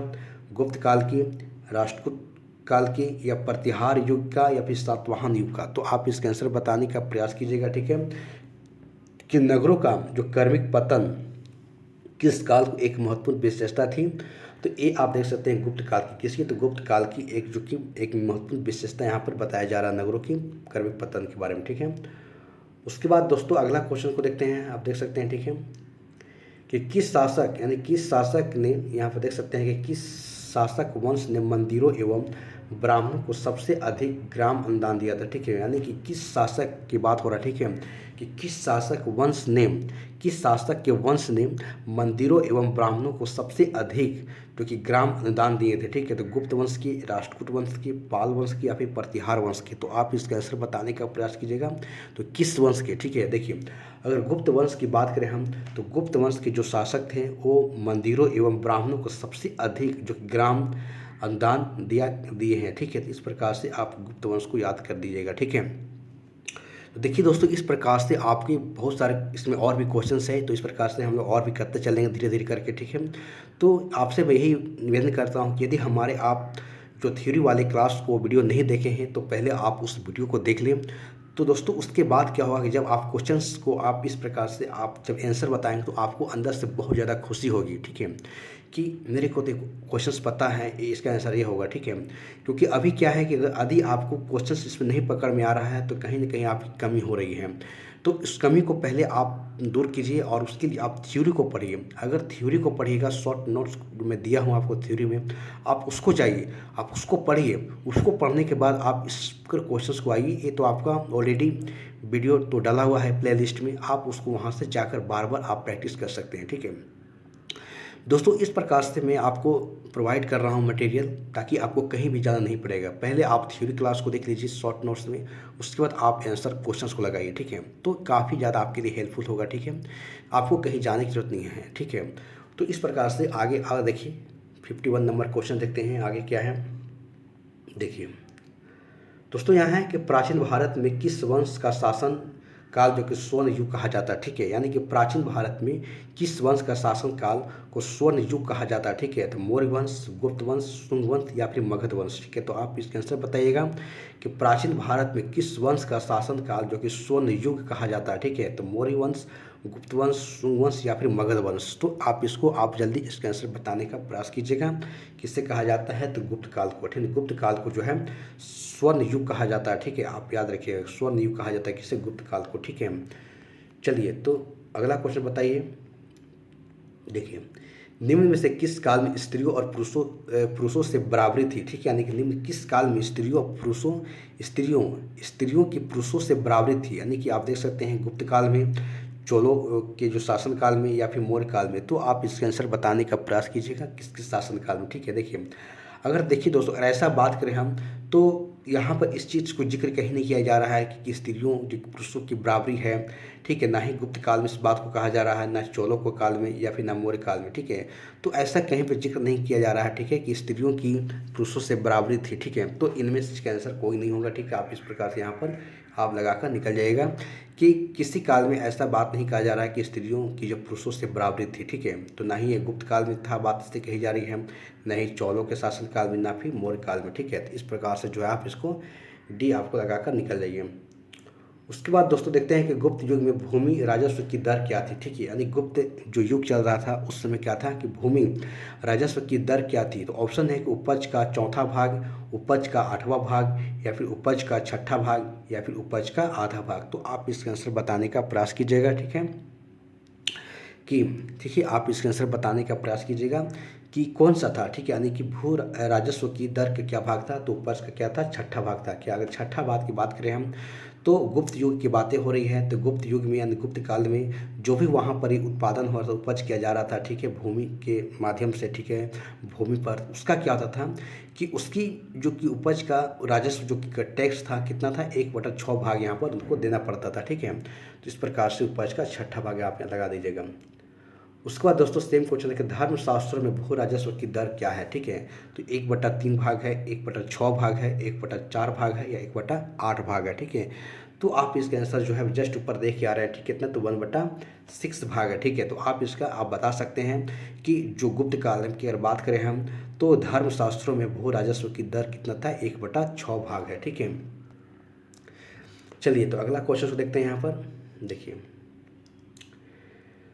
अगला है दोस्तों कि हिंदी जो कि हिंदू विधि द्वारा मान्य कर कितना था? वही टैक्स के बारे में कहा जा रहा है कि हिंदू विधि के द्वारा मान्य टैक्स यानी कर कितना था? उपज का आधा भाग था, या फिर उपज का छठा भाग था, या फिर उपज का 1/3 भाग था, या फिर उपज का जो 1/4 भाग था। तो अभी जस्ट हम लोग सब देख के ऊपर में ही आ रहे हैं क्वेश्चन में। ठीक है, कि उपज का कितना था? छठा भाग था। ठीक है, तो उपज का छठा भाग आप यहाँ से लगा दीजिएगा।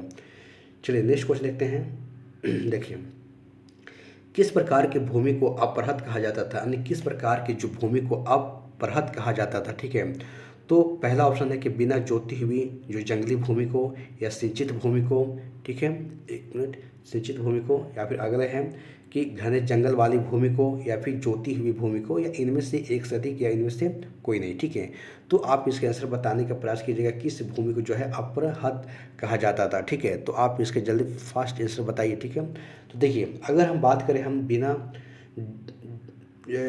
बिना जोती हुई जंगली जो भूमि था, इसको मतलब अपरहत कहा जाता था। ठीक है, तो अपरहत कहा जाता था किसको? बिना जोती हुई भूमि को। ठीक है, तो आप यहाँ देख सकते हैं कि ऑप्शन ए लगाकर आप निकल जाइए। ठीक है दोस्तों, अगला क्वेश्चन देख सकते हैं। ठीक है, कि यहाँ बातें हो रही है कि भारतीय इतिहास के संदर्भ में, ठीक है, कुल्यवाप और द्रोणवाप का शब्द जो है किससे संबंधित है? ठीक है, आप यहाँ देख सकते हैं। ठीक है, कि चूँकि कुल्यवाप और द्रोणवाप का शब्द जो है किससे निर्मित हुआ, किसके लिए? ठीक है, तो पहला ऑप्शन है कि भूमि के नाप के लिए, या विभिन्न मौद्रिक जो मूल्यों को सिक्कों के लिए, या फिर नगर की भूमि का वर्गीकरण करने के लिए, या फिर धार्मिक अनुष्ठान के लिए। ठीक है, तो इस प्रकार से आप इसको आंसर बताने का प्रयास कीजिएगा कि इस शब्द जो कुलियावात या फिर द्रोणावाप किसके लिए उपयोग किया गया था। ठीक है, तो देखिए, इसका शब्द जो है भूमि के माप के लिए किया गया था। किसके? भू माप के लिए जो है, नाप के लिए जो है कुलियावाप और द्रोणमाप शब्द का प्रयोग किया गया है भारतीय इतिहास के संदर्भ में। ठीक है, तो इस प्रकार से इसको याद रखिएगा।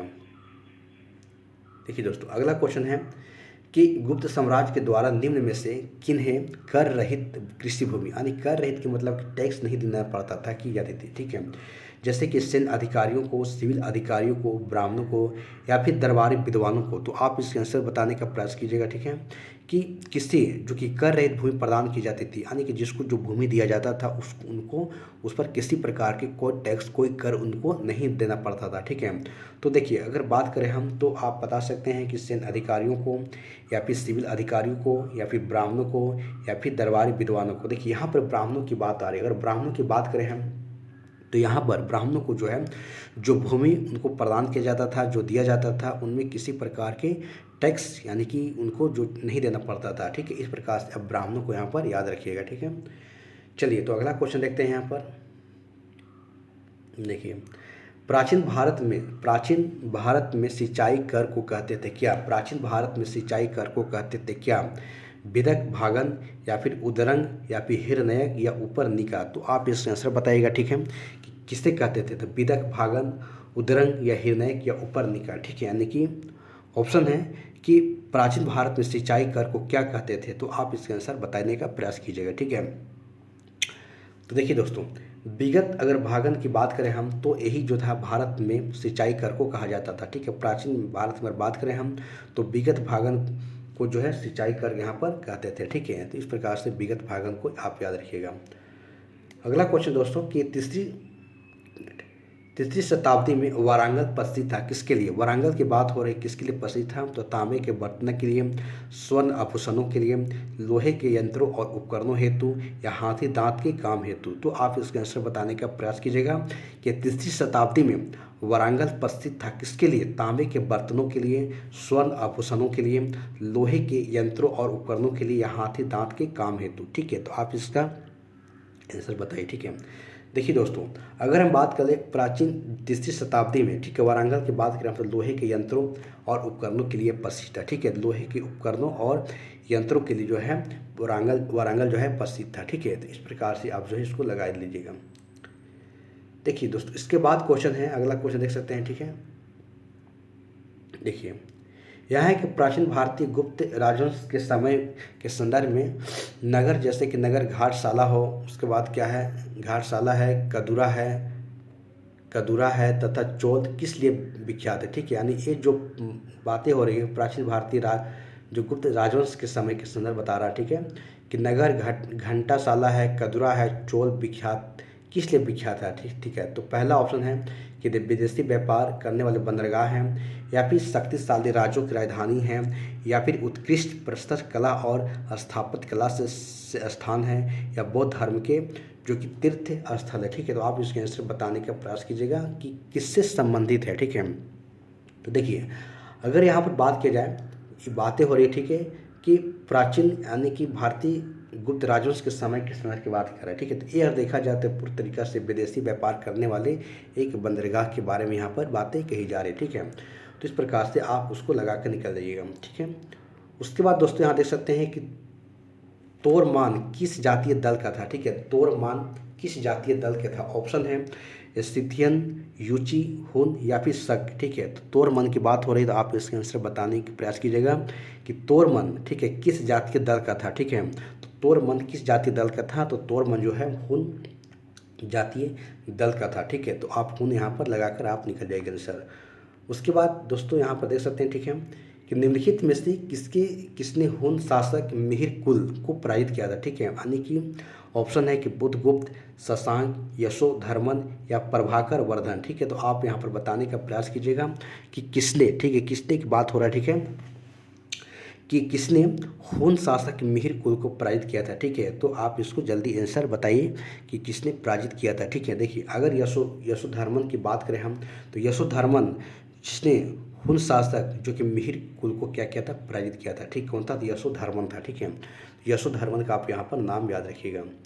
अगला क्वेश्चन दोस्तों कि चीनी यात्री जिसने 6ठी शताब्दी में भारत दर्शन किया था उसका नाम क्या नाम था? वान च्वांग या फिर सुंगयान या फिर फहयान या फिर इसिंग। तो आप इसका बताइए कौन था, ठीक है। तो देखिए वही है कि चीनी यात्री कौन था? तो जो कि 6ठी शताब्दी में भारत दर्शन के लिए जो यहाँ पर यात्री बनकर आया था, देखिए, अगर सुंगयान की बात करें हम, तो सुंगयान ही जो कि भारत की जो कि तीर्थयात्री के रूप में 6ठी शताब्दी में भारत के जो है दर्शन किया था, ठीक है। कौन था? सुंगयान था, ठीक है। तो सुंगयान का आप यहाँ पर याद आप रखिएगा नाम, ठीक है। उसके बाद देखिए दोस्तों, जो कि सुंगयान जो कि भारत की यात्रा की थी, ऑप्शन है कि 515 से 520 ईस्वी में, या फिर 525 से लेकर 529 ईस्वी में, 545 ईस्वी से लेकर 552 ईस्वी में, या 592 ईस्वी से लेकर 597 ईस्वी में, यानी कब भारत में यात्रा की थी, ठीक है। तो उसके बारे में यहाँ पर कहा जा रहा है, ठीक है। तो देखिए दोस्तों, अगर बात करें हम चीनी यात्री सुंगयान की बात हो रही है, ठीक है। तो कब यात्रा किया था, तो आप इसके आंसर बताने का प्रयास कीजिएगा। देखिए 500 अगर 15 ईस्वी से लेकर 520 ईस्वी में जो कि चीनी यात्री सुंगयुन ने भारत की यात्रा की थी, ठीक है। इस प्रकार से आप इसको आप आंसर लगा दीजिए, ठीक है। उसके बाद दोस्तों अगला है कि यहाँ बोल रहा है कि ध्यानपूर्वक से पढ़िए, ठीक है, यानी कि इसको आंसर पढ़ के देना है, ठीक है। आप देख सकते हैं, पहला ऑप्शन है कि गुप्त सम्राट स्वयं के लिए देवी अधिकारों का दावा करते थे। उसके बाद उनका जो कि प्रशासन नितांत क्या था, केंद्रीकृत था, या उन्होंने भूमि दान की परंपरा को क्या विस्तारित किया था। इस प्रकार से आप कोटों की सहायता से आप इसके आंसर को दे सकते हैं, ठीक है, कि पूरी तरीक़ा से गुप्त सम्राट के बारे में यहाँ पर बातें कही जा रही, ठीक है। तो आप देख सकते हैं, ठीक है। देखिए यहाँ पर ही बात कहा जा रहा है, ठीक है, कि पहला ऑप्शन है कि गुप्त सम्राट स्वयं के लिए देवी अधिकारियों का दावा करते थे। तो ये तो बिल्कुल सही है कि जो कि गुप्त सम्राट थे यहाँ पर, वो जो कि देवी अधिकारों को जो यहाँ पर दावा करते थे। उसके बाद है कि उनका प्रशासन एक नियतांक केंद्रीकृत था, ठीक है। ऐसा नहीं था केंद्रीकृत उनका प्रशासन था, ये तो गलत है, ठीक है। उन्होंने भूमि दान की परंपरा को विस्तारित किया, ठीक है, सही बात। उन्होंने भूमि दान जो कि परंपरा था उसको क्या किया, उन्होंने विस्तारित करने का प्रयास किया, ठीक, गुप्त शासक थे, ठीक है। इस प्रकार से यहाँ पर 1 और 3 इसके आंसर को आप लगाकर आगे बढ़ जाइए, ठीक है।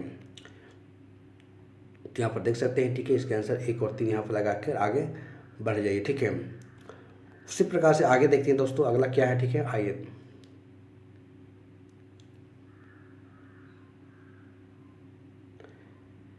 देखिए यहाँ पर बातें हो रही दोस्तों, ठीक है, कि गुप्त काल के दौरान भारत में जो कि बलात् श्रम जो कि संदर्भ में निम्नलिखित में से कौन सा कथन सही है, ठीक है। आप इसका आंसर देखिएगा, ठीक है।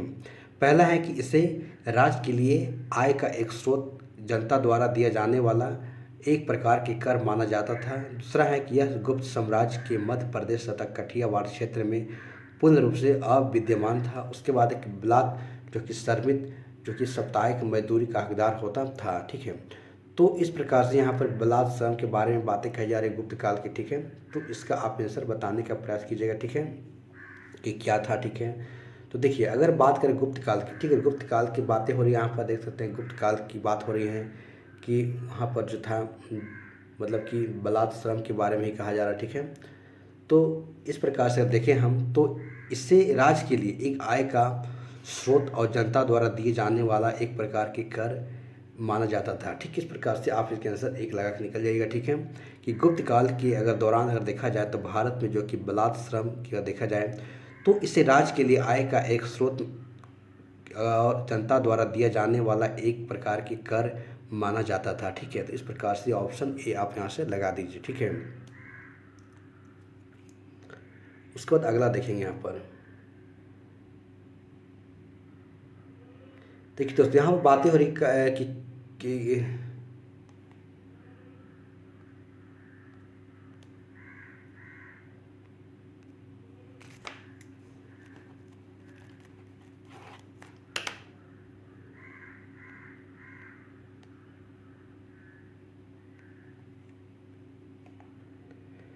दोस्तों यहाँ पर आप देख सकते हैं, ठीक है, कि शूद्रक के द्वारा लिखी गई, अगला क्वेश्चन है कि शूद्रक के द्वारा लिखी गई जो प्राचीन भारतीय पुस्तक जो मृच्छकटिकम का विषय क्या था, ठीक है। ऑप्शन 1 है एक धनी व्यापारी और एक गणिका की पुत्री की प्रेम कथा है, और दूसरा है कि चंद्रगुप्त द्वितीय के पश्चिम भारत के शकों और क्षत्रपों पर विजय के बारे कहा जा रहा है, या समुद्रगुप्त के सिंध अभियान तथा शौर्यपूर्ण कार्य के बारे में बताया जा रहा है, या फिर गुप्त राजवंश के एक राजा तथा कामरूप की राजधानी राजकुमारी की प्रेम कथा है, ठीक है। तो आप इसका आंसर बताने का प्रयास कीजिएगा दोस्तों, ठीक है, कि शूद्रक के द्वारा जो मृच्छकटिकम जो लिखा गया है उसका विषय क्या था। देखिए उसका विषय की बात करें हम तो यहाँ पर एक धनी यानी एक धनी व्यापारी और एक गणिका की पुत्री की प्रेम कथा के बारे में यहाँ पर बातें कही जा रही, ठीक है। तो इस प्रकार से जो है आप जो पुस्तक के बारे विषय को आप यहाँ पर याद रख सकते हैं, ठीक है। ठीक है, तो अगला देखते हैं, अगला क्या है। चलिए देखिए दोस्तों, अगला क्वेश्चन है, ठीक है, कि देख सकते हैं कि प्राचीन जो कि सांख्य दर्शन में किसका महत्वपूर्ण योगदान था, ठीक है। सांख्य की बातें कही जा रही, ठीक है, जैसे कपिल का, नागार्जुन का, गौतम का, फिर चाणक्य का, ठीक है। तो आप इसका सब बताने का प्रयास कीजिएगा, ठीक है, कि सांख्य दर्शन का में किसका योगदान था, ठीक है। तो सांख्य दर्शन की बातें हो रही, ठीक है। देखिए सांख्य दर्शन की बात होते कपिल का आप लगा के निकल जाएगा, ठीक है, कि सांख्य दर्शन में किसका महत्वपूर्ण योगदान था, तो कपिल का योगदान था, कपिल का, ठीक है, कपिल मुनि का योगदान था, ठीक है। उसी प्रकार आगे देख सकते सेम क्वेश्चन है, कपिल मुनि द्वारा प्रतिपादित तो की दार्शनिक प्रणाली क्या थी। तो आप देखे थे जस्ट अभी देख के हम लोग आए भी, ठीक है, क्या नाम था इनका, तो सांख्य दर्शन से संबंधित है, ठीक है। उसके बाद अगला देखते हैं दोस्तों, आइए। उसके बाद सांख्य दर्शन सेम है कि सांख्य दर्शन का प्रतिपादित किया गया, ठीक है। तो आप देख सकते हैं गौतम द्वारा, कपिल के द्वारा, जैमिनी के द्वारा या फिर पतंजलि के द्वारा। तो आप जल्दी फास्ट बताने का प्रयास कीजिएगा कि सांख्य दर्शन जो कि प्रतिपादित किया गया किसके द्वारा, तो कपिल के द्वारा, ठीक, क्योंकि जस्ट कपिल के बारे में देख के आ रहे हैं, ठीक है। चलिए ठीक है, नेक्स्ट क्वेश्चन देखिए, नेक्स्ट है कि भारत में दार्शनिक विचार के इतिहास के संदर्भ में सांख्य संप्रदाय, देखिए फिर वही बातें कही जा रही हैं, सांख्य संप्रदाय का विचार करने की बातें कीजिए और इसमें सही आप आंसर बताना, ठीक है। तो पहला ऑप्शन है सांख्य जो कि जन्म या आत्मा के आवागमन के सिद्धांत को स्वीकार नहीं करता है। उसका दूसरा है कि सांख्य की मान्यता है कि आत्मा ज्ञान की मोक्ष की ओर ले जाता है, ना कि कोई ब्रह्म प्रभाव अथवा कारण, ठीक है। तो इस प्रकार से दो ऑप्शन यहाँ पर दिए गए हैं सांख्य दर्शन के बारे में। तो आप इसको बताने का प्रयास कीजिएगा, ठीक है, कि इनमें से कौन सही है, ठीक है। तो देखिए दोस्तों, यहाँ पर बातें कही जा रही हैं कि भारत में, ठीक है, दार्शनिक विचार, ठीक है, इतिहास के संबंध सांख्य संप्रदाय से संबंधित था। अगर सांख्य संप्रदाय की बात करें हम, तो देखिए अगर दूसरा ऑप्शन की बात करें हम, तो सांख्य की मान्यता है कि आत्मज्ञान ही जो मोक्ष की ओर ले जाता है, ना कि कोई ब्रह्मा प्रभाव, ठीक है। इस प्रकार से आप जो है ऑप्शन बी यहाँ पर लगा दीजिए, ठीक है।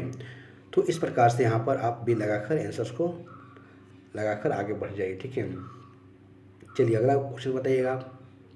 देखिए निम्नलिखित में से इसको पढ़िए और जो विकल्प है उनमें चुनिए, ठीक है, कि कपिल सांख्य पद्धति के सबसे पुराने प्रणेता थे। ऑप्शन बी है कि कपिल यह बताते हैं कि किसी व्यक्ति का जीवन प्रकृति की शक्तियों द्वारा गढ़ा जाता है कि किसी देवी सत्ता द्वारा नहीं, ठीक है। तो इस प्रकार से दो ऑप्शंस दिए गए हैं, आप इसको बताइए, ठीक है, कि कपिल ऑप्शन कथन कहा जा रहा है कि कपिल सांख्य पद्धति से सबसे पुराने प्रणेता हैं और कपिल यह बताते हैं कि किसी व्यक्ति का जीवन प्राकृतिक की शक्तियों द्वारा गढ़ा जाता है, किसी देवी सत्ता द्वारा नहीं, ठीक है। देखिए दोस्तों, यहाँ पर ही जो कथन है, दोनों कथन जो दिए गए हैं बिल्कुल यहाँ पर सही बातें कही जा रही है, ठीक है। दोनों ही बातें कही जा रही हैं कि कपिल जो सांख्य पद्धति में सबसे पुराने प्रणेता है, ये तो बिल्कुल सही है कि कपिल जो है अगर सांख्य पद्धति की बात करें हम तो सबसे पुराने प्रणेता हैं।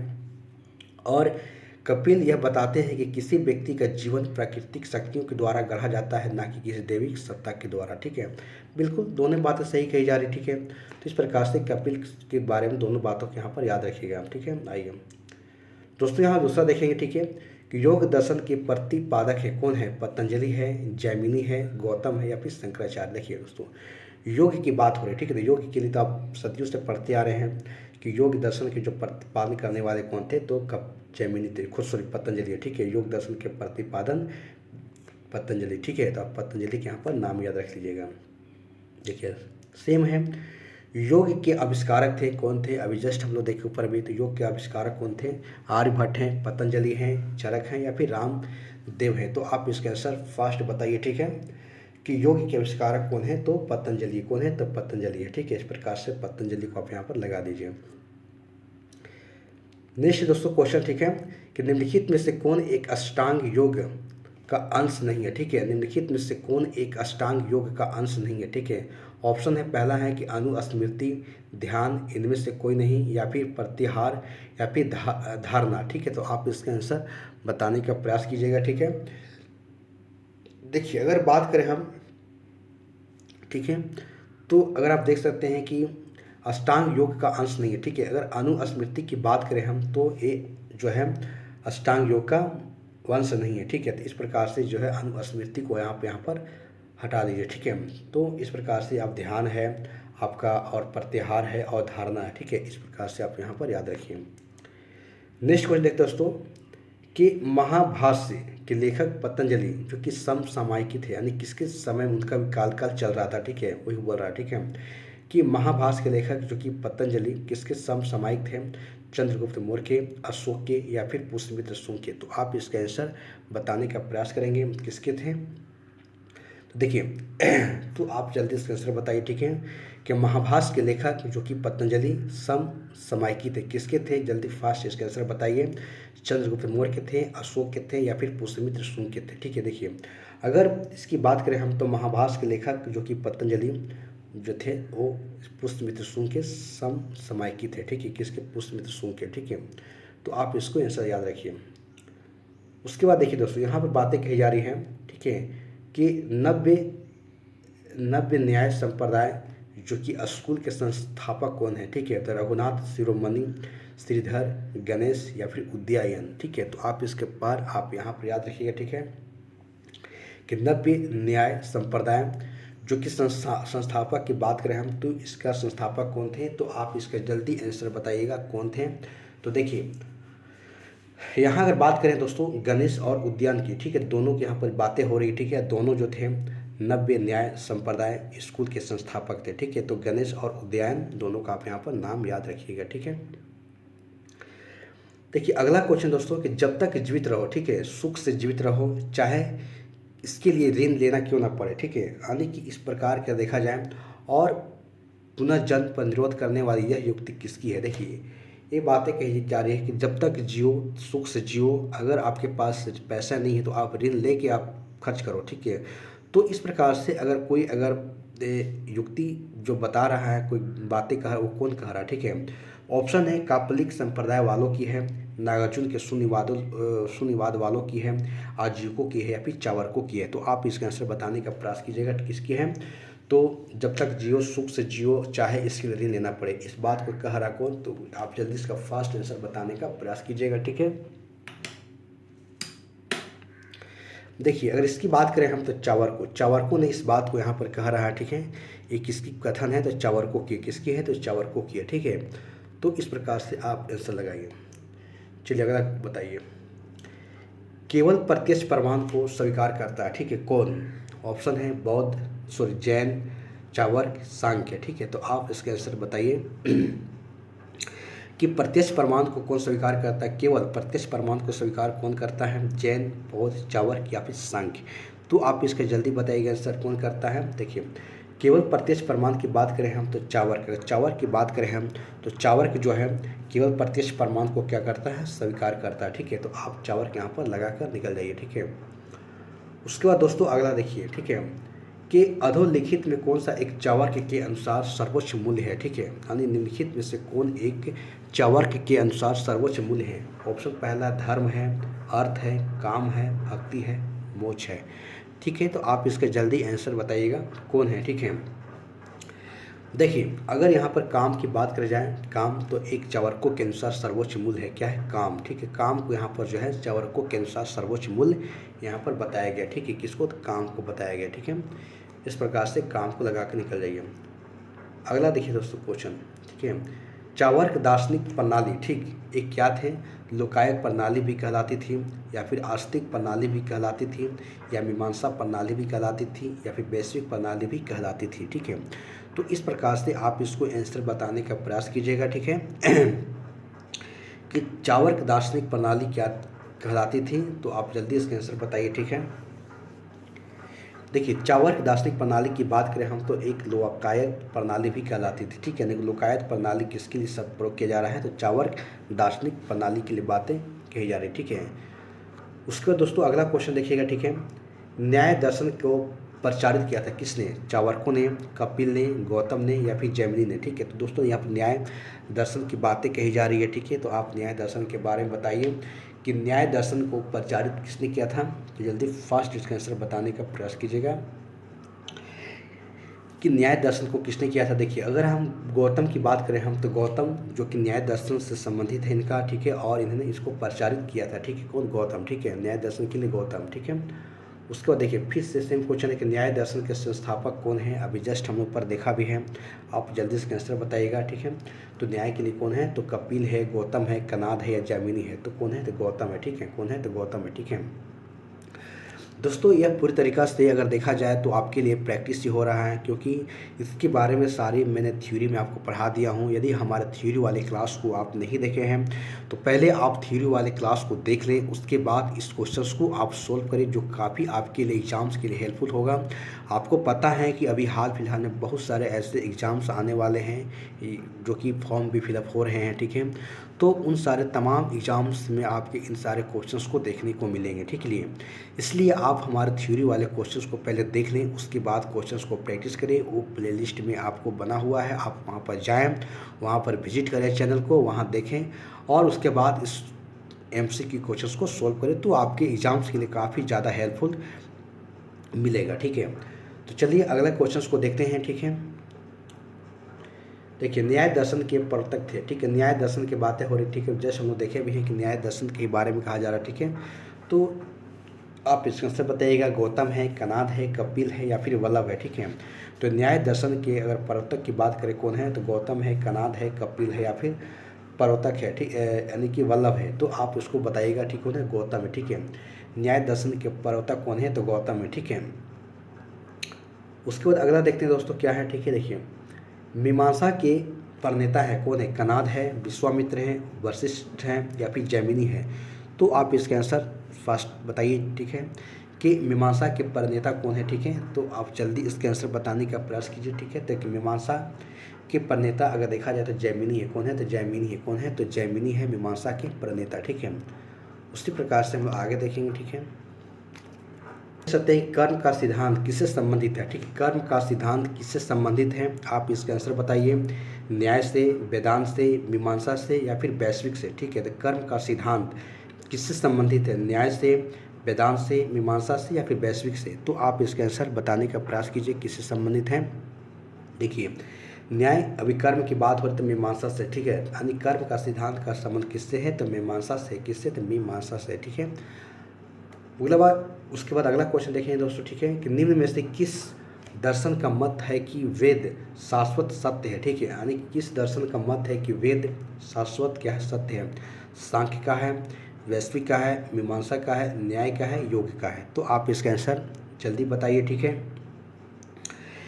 किस दर्शन का मत है कि वेद शाश्वत सत्य है, ठीक है। तो आप इसके आंसर बताने का प्रयास की। देखिए अगर न्याय की बात करें हम, तो न्याय दर्शन का मत यही है कि वेद जो है शाश्वत सत्य है, ठीक है, किसका, न्याय का संबंध है, ठीक है।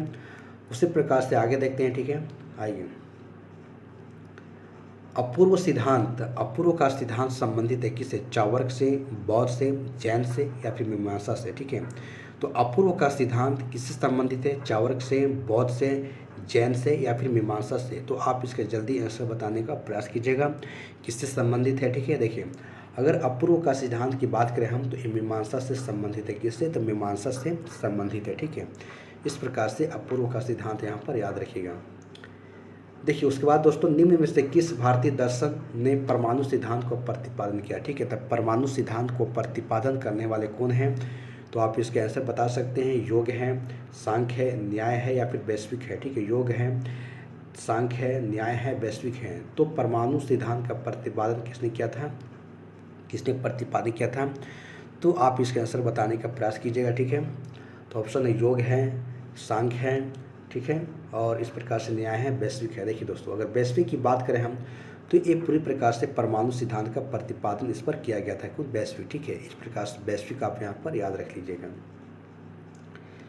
देखिए दोस्तों नेक्स्ट क्वेश्चन है कि निम्नलिखित युगों में से कौन सा एक भारतीय षड दर्शन का भाग नहीं है, यानी कि 6 दर्शन जो दिए गए हैं उनमें से कौन सा भाग नहीं है, ठीक है। देखिए मीमांसा और वेदांत है, न्याय और वैश्विक है, लोकायत और कापालिक है या फिर सांख्य और योग है। तो इनमें से कौन नहीं है, वो आंसर आपको यहाँ पर बताना है, ठीक है। तो देखिए अगर हम बात करें, ठीक है, भारतीय षड दर्शन की, ठीक है, तो इसमें हम देखते हैं कि लोकायत और कापालिक जो ये दो ऐसे मतलब कि दर्शन हैं जो कि इसमें षड दर्शन में नहीं आते, ठीक है। बाकी हमारा आप देख सकते हैं कि मीमांसा और वेदांत ये दर्शन में आते हैं, न्याय और वैश्विक है, और सांख्य और योग है। इस प्रकार से 6 हमारा यहाँ पर देख सकते हैं, ठीक है। मीमांसा, वेदांत, न्याय, वैश्विक, सांख्य और योग, ठीक है। 6 दर्शन हैं और इनके बारे में यहाँ पर बातें कही जा रही, ठीक है। उसके बाद दोस्तों यहाँ देख सकते हैं कि लोकायत दर्शन जो किसको कहा जाता है, ठीक है। लोकायत दर्शन किसको कहा जाता है? जैन को, चावर को, बौद्ध को या फिर सांख्य को। तो आप इसके आंसर बताने का प्रयास कीजिएगा, ठीक है, कि लोकायत दर्शन किसको कहा जाता है। जल्दी इसका आप आंसर बताइए, ठीक है। तो देखिए, लोकायत दर्शन की बात करें हम तो यहाँ आप देख सकते हैं कि चावर को जो है लोकायत दर्शन कहा जाता है, ठीक है। तो चावर के यहाँ पर आपको नाम याद रखिएगा। उसके बाद देखिए दोस्तों, यहाँ अगला क्वेश्चन है कि अद्वैत दर्शन के संस्थापक कौन है, ठीक। ऑप्शन है कि शंकराचार्य हैं, माधवाचार्य हैं, रामानुजाचार्य हैं या फिर महात्मा बुद्ध है। तो आप इसका आंसर जल्दी बताइए, ठीक है, कि अद्वैत दर्शन के संस्थापक कौन है, ठीक है। शंकराचार्य है, माधवाचार्य है, रामानुजाचार्य है या फिर महात्मा बुद्ध है, ठीक है। देखिए दोस्तों, अगर शंकराचार्य की बात करें हम तो अद्वैत दर्शन के संस्थापक कौन है? शंकराचार्य, ठीक है। इस प्रकार से आप इसको आंसर लगा दीजिए, ठीक है। अगला आइए, ठीक है। देखिए,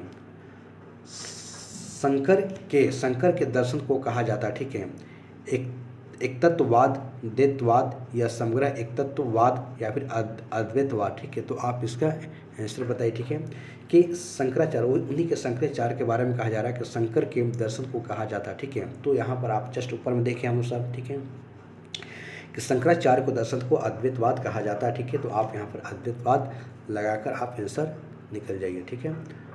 अगला आइए, देखिए अगला दोस्तों कि प्रच्छन्न बौद्ध यानी कि प्रच्छन्न बौद्ध किसे कहा जाता है, ठीक है। शंकर को, रामानुज को, कपिल को या फिर पतंजलि को, ठीक है। तो आप इसके आंसर बताइए, ठीक है, कि प्रच्छन्न बौद्ध किसे कहा जाता है, ठीक है। शंकर को, रामानुज को, कपिल को या फिर पतंजलि को। तो आप इसके आंसर पहले बताइए, ठीक है।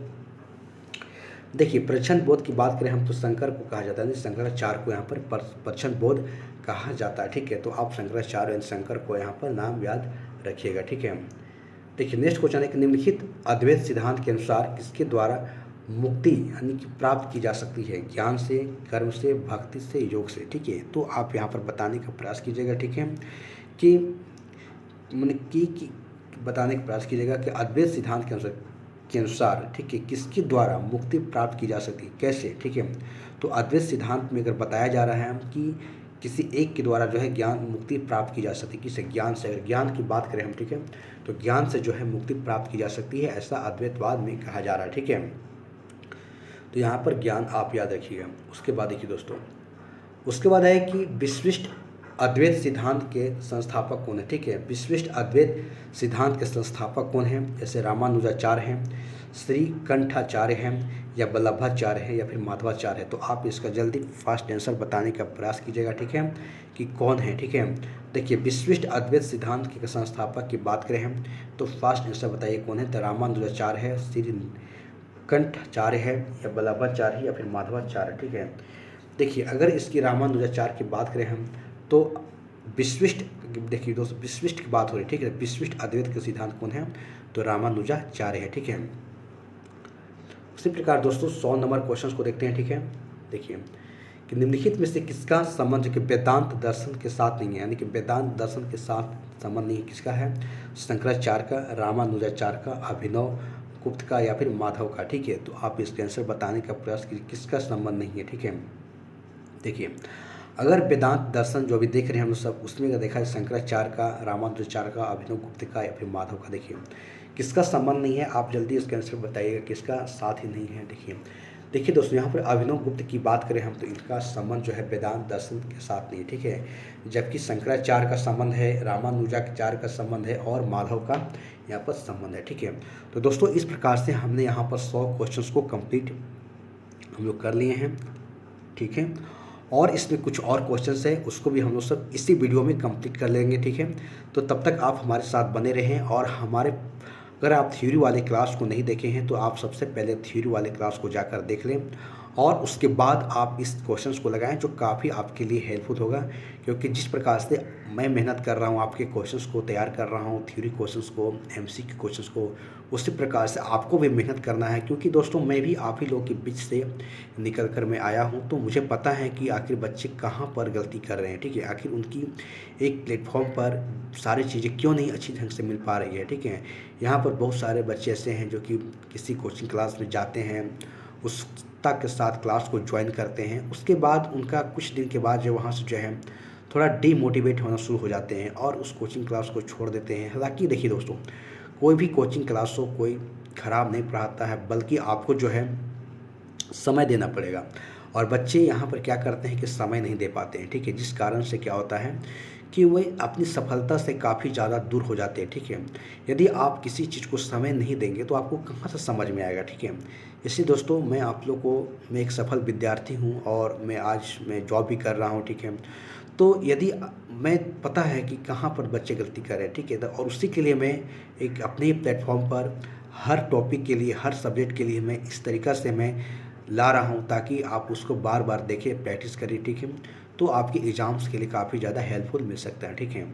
चलिए दोस्तों आगे, दोस्तों इन पर विचार कीजिए और इनके कूट के सारे सही आंसर बताइए, ठीक है। देखिए पहला ऑप्शन है कि विक्रम संवत 58 ईसा पूर्व में आरंभ हुआ, शक संवत सन 78 से आरंभ हुआ, गुप्त काल सन 319 से आरंभ हुआ, ठीक है। और चौथा है कि भारत में मुसलमान शासन का युग जो है 1192 से शुरुआत हुआ, ठीक है। तो इस प्रकार से आप इसको विचार कीजिए कि कौन सा सही है, ठीक है।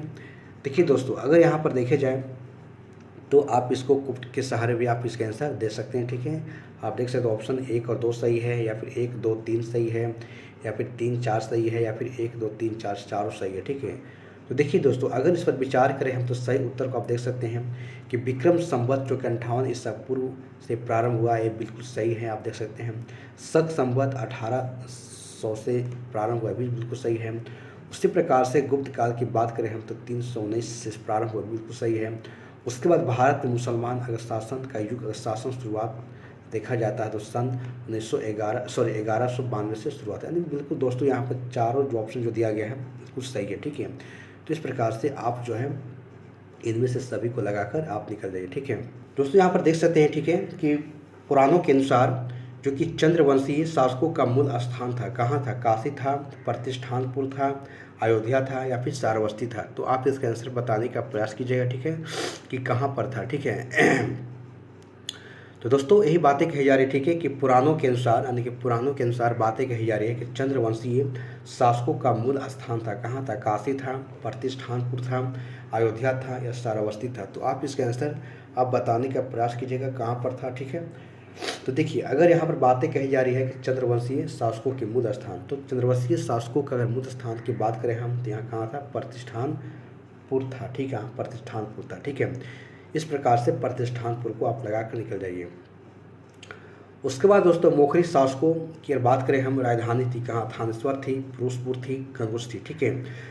तो मोखरी शासकों की राजधानी की बात करें हम, थानेश्वर थी, फिरोजपुर थी, कनौज थी, कहाँ थी? आप इसका आंसर जल्दी बताइए कहाँ पर थी, ठीक है। देखिए तो जल्दी बताइए, ठीक है। दोस्तों आप देख सकते हैं कि मोखरी शासकों की राजधानी कहाँ थी? कनौज। कनौज की बात करें हम तो जो मोखरी शासकों की राजधानी कहाँ थी? कनौज थी, ठीक है। उसी प्रकार से आगे देखते हैं दोस्तों, ठीक है।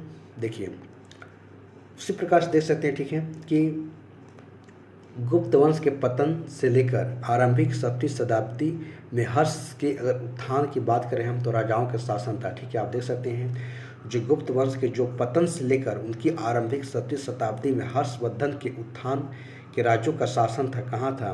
तो मगध के गुप्त, उसके प्रकाश जैसे मालवा के परमार, कनौज के मोखरी, वाल्वी के मैत्रिक, थानेश्वर की पुष्यभूति और देवगिरी की यादव, ठीक है। तो इस प्रकार से तमाम यहाँ पर दिए गए राजा दिए गए हैं। तो आप इसका आंसर बताने का प्रयास कीजिएगा। आप देख सकते हैं कोट के सहारे भी यहाँ दे सकते हैं, ठीक है, ठीक है। तो गुप्त वंश के पतन से लेकर आरंभिक 7वीं शताब्दी में हर्षवर्धन के उत्थान तक उत्तर भारत में, ठीक है, उत्तर भारत में निम्नलिखित में से, ठीक है, राज्यों का शासन था, ठीक है। देखिए अगर बात यहाँ की जाए तो मगध की, तो मगध की तो यहाँ था ही।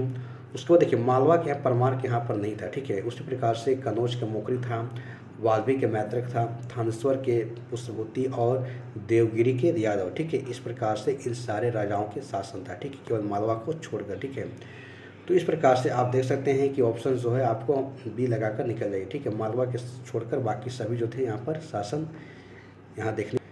दोस्तों यहाँ पर देखेंगे। ठीक है, अगला क्वेश्चन देखेंगे कि हर्षचरित नामक पुस्तक किसने लिखी थी। ठीक है, आर्यभट्ट ने, विष्णुगुप्त ने, वानभट्ट ने या फिर परिमल गुप्त ने। ठीक है, इस प्रकार से आप बताएंगे। ठीक है, कि हर्षचरित नामक पुस्तक को किसने लिखी थी। ठीक है, आर्यभट्ट ने, विष्णुगुप्त ने, वानभट्ट ने या फिर परिमल गुप्त ने। ठीक है, तो आप इसका आंसर बताने का प्रयास कीजिएगा। ठीक है, देखिए हर्षचरित को लिखने वाले कौन थे, जल्दी आप इसका आंसर बताइए। ठीक है, देखिए हर्षचरित नामक पुस्तक को लिखने वाले कौन थे, तो वानभट्ट थे। कौन थे, वानभट्ट जो थे हर्षचरित नामक पुस्तक को लिखे थे। ठीक है, इस प्रकार से आप जो है वानभट्ट को यहाँ पर लगा कर निकल जाइएगा। ठीक है, उसके बाद देखिए दोस्तों, हर्ष के साम्राज्य की राजधानी कहाँ थी, कनौज थी, प्रयाग थी, पाटलिपुत्र थी या फिर थानेश्वर थी। ठीक है, तो हर्ष की राजधानी की बात करें हम कहाँ पर थी, कनौज थी, प्रयाग थी, पाटलिपुत्र या फिर थानेश्वर। ठीक है, तो आप इसका आंसर जल्दी बताइए। ठीक है, कि कहाँ थी। देखिए तो हर्ष के साम्राज्य की राजधानी कहाँ थी, तो कनौज। कहाँ थी, कनौज। देखा जाए तो हर्ष की साम्राज्य की राजधानी कनौज थी। ठीक है, उसके बाद दोस्तों फिर क्वेश्चन है कि सम्राट हर्ष ने अपनी राजधानी थानेश्वर से कहाँ पर हस्तांतरित किया था, यानी कि पहला तो थानेश्वर था, उसके बाद कहाँ पर ले गया था। तो आप इसका आंसर बताने का प्रयास कीजिएगा, कहाँ पर ले गया था, जल्दी बताइए। ठीक, प्रयाग में, कनौज में, दिल्ली में या फिर राजगृह में। ठीक है, तो हर्ष ने अपनी राजधानी थानेश्वर से कहाँ, तो कनौज लेकर चला गया था। ठीक है, यानी कि हस्तांतरित कर लिया था। कहाँ, तो कनौज। ठीक है, उसी प्रकार से आगे देखते हैं कि सम्राट हर्षवर्धन ने 2 महान धार्मिक सम्मेलन का आयोजन करवाया था। ठीक है, पहला ऑप्शन कनौज तथा प्रयाग में, बी ऑप्शन प्रयाग तथा थानेश्वर में, सी ऑप्शन थानेश्वर तथा वाल्वी में और उसके बाद डी ऑप्शन है वाल्वी तथा प्रयाग में। तो आप इसका फास्ट आंसर बताइएगा कहाँ पर करवाया था। ठीक है, तो देखिए दोस्तों, अगर बात करें हर्षवर्धन ने 2 महान धार्मिक सम्मेलन का आयोजन जो है कहाँ पर, कनौज तथा प्रयाग में करवाया था। कहाँ, कनौज तथा प्रयाग में करवाया था। ठीक है, इस प्रकार से कनौज और प्रयाग को लगाकर आंसर निकल जाइए। ठीक है, उसके बाद देखिए दोस्तों, उत्तर प्रदेश में स्थित वह स्थल जहाँ हर्षवर्धन ने बौद्ध सम्मेलन का आयोजन करवाया था। ठीक है, आप देख सकते हैं। ठीक है, तो आप जल्दी इसका आंसर बताइए कहाँ पर। ठीक है, तो उत्तर प्रदेश में स्थित वह स्थल जहाँ पर हर्षवर्धन ने बौद्ध सम्मेलन का आयोजन, ठीक है, किया था। ठीक, कहाँ पर किया था, तो आप इसके आंसर बताइए कहाँ पर किया था। तो एक कहाँ पर किया था, तो आप देख सकते हैं कहाँ, प्रयाग में। कहाँ पर, प्रयाग में किया था। ठीक है, इस प्रकार से प्रयाग आप लगाकर आंसर निकल जाइए। देखिए उसके बाद दोस्तों यहाँ पर अगला क्वेश्चन देखते हैं। ठीक है, कि नर्मदा नदी पर सम्राट हर्ष ने दक्षिणावर्ती आगमन को रोका था, किसको रोका था। ठीक है, तो आप इसका आंसर बताइए। ठीक है, कि नर्मदा नदी पर सम्राट जो हर्ष ने दक्षिणावर्ती आगमन को रोका था, किससे रोका था। तो आप इसका आंसर बताइएगा कि पुलकेशिन द्वितीय को, किसको, पुलकेशिन द्वितीय को यहाँ पर हर्ष ने रोका था। ठीक है, तो इस प्रकार से पुलकेशिन द्वितीय को आप आंसर लगा दीजिए यहाँ पर। देखिए उसके बाद निम्नलिखित शासकों में से किसने हर्षवर्धन को पराजित किया था। ठीक है, निम्नलिखित में से किसने हर्षवर्धन को पराजित किया था। ऑप्शन है कीर्तिवर्मन द्वितीय, विक्रमादित्य द्वितीय, पुलकेशिन प्रथम या पुलकेशिन द्वितीय। तो आप इसका आंसर बताइएगा कि हर्ष को किसने पराजित किया था, कौन सा शासक था। तो पुलकेशिन द्वितीय। कौन था, तो पुलकेशिन द्वितीय जो हर्ष को क्या किया था, पराजित किया था। ठीक है, उसके बाद देखिए दोस्तों, चालुक्य शासक पुलकेशिन की हर्ष पर विजय वर्ष कब हुआ था। ठीक है, 612 ईस्वी में, 622 ईस्वी में, 618 ईस्वी में या फिर 634 ईस्वी में। ठीक है, तो चालुक्य शासक पुलकेशिन की हर्ष पर विजय का वर्ष कब हुआ था, आप इसका आंसर बताइए कब हुआ था। देखिए चालुक्य शासक पुलकेशिन द्वितीय की हर्ष पर विजय कब हुआ था, तो आप इसके जल्दी आंसर बताने का प्रयास कीजिएगा कब हुआ था। तो अगर आप देख सकते हैं, ठीक है, यहाँ पर, ठीक है, 618 ईस्वी में। कब, 618 ईस्वी में हुआ था। ठीक है, कब, 618 ईस्वी में हुआ था। ठीक है, इस प्रकार से आप जो है आप यहाँ से देख लीजिएगा। ठीक है, उसी प्रकार से अगला क्वेश्चन को देखते हैं। हेन सेन किसके शासनकाल में भारत आया था। ठीक है, हेन सेन किसके शासनकाल में भारत आया था, चंद्रगुप्त द्वितीय के शासनकाल में, चंद्रगुप्त मौर्य के शासनकाल में, या सम्राट हर्ष के शासनकाल में, या चंद्रगुप्त प्रथम के शासनकाल में। तो आप इसका आंसर बताने का प्रयास कीजिएगा कि हेन सेन किसके शासनकाल में भारत आया था। ठीक है, देखिए, अगर सम्राट हर्ष की बात करें हम, तो हेनसेंग जो सम्राट हर्ष के शासनकाल में भारत आया था, ठीक है। तो इस प्रकार से सम्राट हर्ष को याद रखिएगा। उसके बाद दोस्तों, हर्षवर्धन के शासनकाल में किस चीनी यात्री ने भारत की यात्रा की थी, ठीक है। अभी जस्ट हम लोग देखें, ठीक है। तो आप इसका आंसर बताने का प्रयास कीजिएगा, ठीक है। हर्षवर्धन के शासनकाल में कौन सा चीनी यात्री जो भारत की यात्रा किया था? फाहियान था, ईर्सिंग था, हैनसेंग था। दोस्तों ये हैनसेंग ही है, ठीक है, और तारानाथ था, ठीक है। तो आप जल्दी इसके आंसर बताने का प्रयास कीजिएगा। देखिए, हर्ष के शासनकाल में चीनी यात्री कौन था? हैनसेंग था, ठीक है। यहाँ पर ये हैनसेंग ही है, ठीक है। आप इसको हैनसेंग ही समझेंगे, ठीक है। वो मिस्टेक है, प्रिंट मिस्टेक है, यहाँ पर हैनसेंग है, ठीक है। तो इस प्रकार से जो है हर्षवर्धन के शासनकाल में जो है हैनसेंग जो कि यहाँ पर आया था, ठीक है, भारत की यात्रा किया था। उसके बाद आइए देखिए, अगला क्वेश्चन दोस्तों, कि हैनसेंग की भारत में यात्रा के समय सूती कपड़ों की उत्पादन के लिए प्रसिद्ध नगर था, कहाँ पर था, ठीक है। जब हैनसेंग भारत की यात्रा करता है तो उस समय भारत में एक सूती कपड़ों के उत्पादन के लिए प्रसिद्ध नगर था। ऑप्शन है वाराणसी में, पाटलिपुत्र में, मथुरा में या फिर कांची में, ठीक है। तो इस प्रकार से आप इसके आंसर बताने का प्रयास कीजिएगा, ठीक है। एक कहाँ पर था, ठीक है। देखिए, जब हैनसेंग भारत की यात्रा करता है तो उसमें सूती कपड़ों के उत्थान के लिए प्रसिद्ध नगर कौन था? तो मथुरा था। कौन था? तो मथुरा था। इस प्रकार से आप मथुरा आंसर को लगाकर आप निकलिए, ठीक है। ठीक है, कि कोसे शब्द का प्रयोग किया गया, ठीक है। कोसे शब्द का प्रयोग किसके लिए किया गया? कपास के लिए, सन के लिए, रेशम के लिए या फिर ऊन के लिए, ठीक है। तो कोसे जो शब्द का प्रयोग किसके लिए किया गया है? तो आप इसका आंसर बताइए किसके लिए प्रयोग किया गया है, ठीक है। कपास के लिए, सन के लिए, रेशम के लिए या फिर ऊनी के लिए, ठीक है। तो जल्दी बताइए दोस्तों। देखिए दोस्तों, यहाँ पर रेशम की बात करें हम तो रेशम का जो है कोसे शब्द का प्रयोग किया गया किसके लिए? तो रेशम के लिए कोसे शब्द का प्रयोग किया गया है। अगला क्वेश्चन दोस्तों, कि चीनी यात्री हैनसेंग ने किस विश्वविद्यालय में अध्ययन किया था? तो आप इसका आंसर बताइएगा। तक्षशिला विश्वविद्यालय में, या फिर देखिए दोस्तों यहाँ मगध है, ठीक है। आप यहाँ पर मगध है या विक्रमशिला है या फिर नालंदा है, ठीक है। तो आप इसका आंसर बताने का प्रयास कीजिएगा कि चीनी यात्री हैनसेंग ने किस विश्वविद्यालय में अध्ययन किया था। तो आप इसका जल्दी आंसर बताइए। देखिए दोस्तों, चीनी यात्री अगर बात करें तो नालंदा विश्वविद्यालय में उन्होंने अध्ययन किया था, ठीक है। तो आप नालंदा विश्वविद्यालय को आप यहाँ पर याद रखिएगा। देखिए अगला क्वेश्चन, कि आज भी भारत में हैनसेंग को याद करने का मुख्य कारण है, ठीक है। आज भी भारत में हैनसेंग को याद करने का मुख्य कारण क्या है? हर्ष के प्रति सम्मान, बौद्ध धर्म में आस्था, नालंदा में अध्ययन या सी यूकी की रचना, ठीक है। तो इस प्रकार से आप इसका आंसर बताने का प्रयास कीजिएगा, ठीक है, कि आज भी भारत में हैनसेंग को याद किया जाता है, इसके कारण क्या है, ठीक है। तो देखिए दोस्तों, सी यूकी की रचना जो हैनसेंग के द्वारा किया गया था उनकी यात्रा वृत्तांत के समय में, इसी कारण से जो है इनको हम मुख्य रूप से याद करते हैं, ठीक है। तो इस प्रकार से आप इनको सी यूकी की रचना को आप याद रखिएगा, ठीक है। देखिए, चीनी यात्री जो जिसने कि भीन माल की यात्रा की थी, चीनी यात्री जिसने कि भीन माल की यात्रा की थी, फाहियान, हैनसोंग, सुंगयून या फिर इत्सिंग। तो आप इसके आंसर बताने का प्रयास कीजिएगा, ठीक है, कौन था, ठीक है। देखिए, चीनी यात्री जिसने कि भीन माल की यात्रा की थी, ठीक है। तो आप यहाँ पर आप आंसर बताने का प्रयास कीजिएगा। देखिए, फाहियान था, हैनसोंग था, सुंगयान था या फिर इत्सिंग था, ठीक है। तो दोस्तों यहाँ पर आप देख सकते हैं, ठीक है, कि भीन माल की यात्रा करने वाले कौन था? तो हैनसोंग था, ठीक है। दोस्तों ये हैनसोंग लिखा गया, ठीक है। आप इसको हैनसोंग समझिएगा, ठीक है, क्योंकि थोड़ा एक प्रिंट मिस्टेक है या फिर टाइपिंग मिस्टेक है, ठीक है। तो इस प्रकार से हैनसेंग को यहाँ पर याद रखिएगा। देखिए दोस्तों, अगला क्वेश्चन है कि चीनी यात्री इत्सिंग ने बिहार का भ्रमण किया था कब? 405 ईस्वी में, 635 ईस्वी में या 637 ईस्वी में, ठीक है। तो इस प्रकार से आप इसका आंसर बताइएगा, ठीक है, कि अगर देखा जाए तो जो हमारा चीनी यात्री इत्सिंग ने बिहार का जो भ्रमण किया था वो कब किया था? देखिए, 405 ईस्वी में और 635 ईस्वी में या 637 ईस्वी में, या इनमें से कोई नहीं। देखिए, अगर इसकी बात करें हम तो 600 अगर 71 से अगर देखा जाए, ठीक है, तो ये 671 से लेकर 695 यानी कि 695 के बीच में जो है ये जो भारत की यात्रा बिहार का भ्रमण किया था, ठीक है, 671 से लेकर, ठीक है। तो ऑप्शन में तो 671 से 695 के बीच में नहीं दे रहा है, तो इस प्रकार से इसके आंसर जो उपयुक्त में से कोई नहीं, आप लगाकर यहाँ से निकल जाइए, ठीक है। यहाँ पर बोला जा रहा है 128 नंबर क्वेश्चन में कि निम्नलिखित में से कौन सा उपवाक्य जो कि उत्तर हर्षकालीन स्रोतों से प्राय उल्लिखित हुंडी का स्वरूप की परिभाषा बताता, ठीक है। तो इस प्रकार से हुंडी की परिभाषा जो बताने का काम कर रहा है, आप उसको बताने का प्रयास कीजिएगा, ठीक है।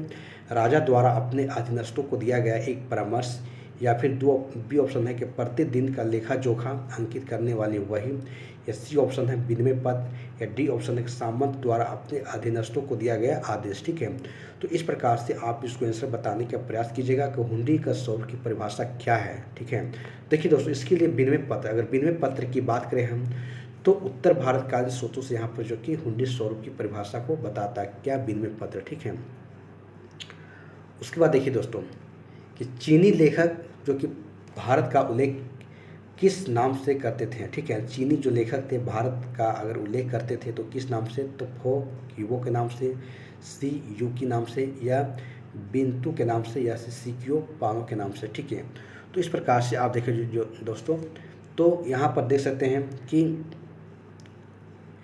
चीनी लेखक जो भारत के उल्लेख की बात करें हम तो यहाँ पर ही देखिए, ये थोड़ा दोस्तों यहाँ पर बी बिंतु लिखा गया ना, तो यहाँ पर आप इसको इन करिएगा। ठीक है, यानी कि इन इंतु यहाँ पर जो है इनके नाम से जो है इनको जो है इंतु। ठीक है, यानी कि इंतु नाम से इनको जाना जाता था। ठीक है, यानी कि इंतु का उल्लेख जो है यहाँ पर भारत के लिए करते थे। ठीक, कौन, चीनी लेखक। ठीक है, तो इस प्रकार से इंतु आप यहाँ पर याद रखिएगा। तो अगला क्वेश्चन है कि नालंदा विश्वविद्यालय के विनाश का कारण क्या था, मुसलमान, सिंथियस, कुषाण, या फिर मुगल। ठीक है, यानी कि नालंदा विश्वविद्यालय के विनाश के कारण जो था क्या था। ठीक है, मुसलमानों ने इनका जो कि बख्तियार खिलजी के बारे में आप जानते हैं। ठीक है, तो इन्होंने इसको क्या क्या ध्वस्त किया था। ठीक है, तो इस प्रकार से आप जो है मुसलमान को यहाँ पर याद रखिएगा। ठीक है, इनके कारण है, विनाश के कारण। ठीक है, उसके बाद अगला क्वेश्चन देखते हैं दोस्तों, भारत का सबसे अगर प्राचीन बिहार की बात करें हम तो कौन है, नालंदा है, या फिर विक्रमशिला है, या फिर उदयपुरी है। ठीक है, तो आप इसके आंसर लगाने का प्रयास कीजिएगा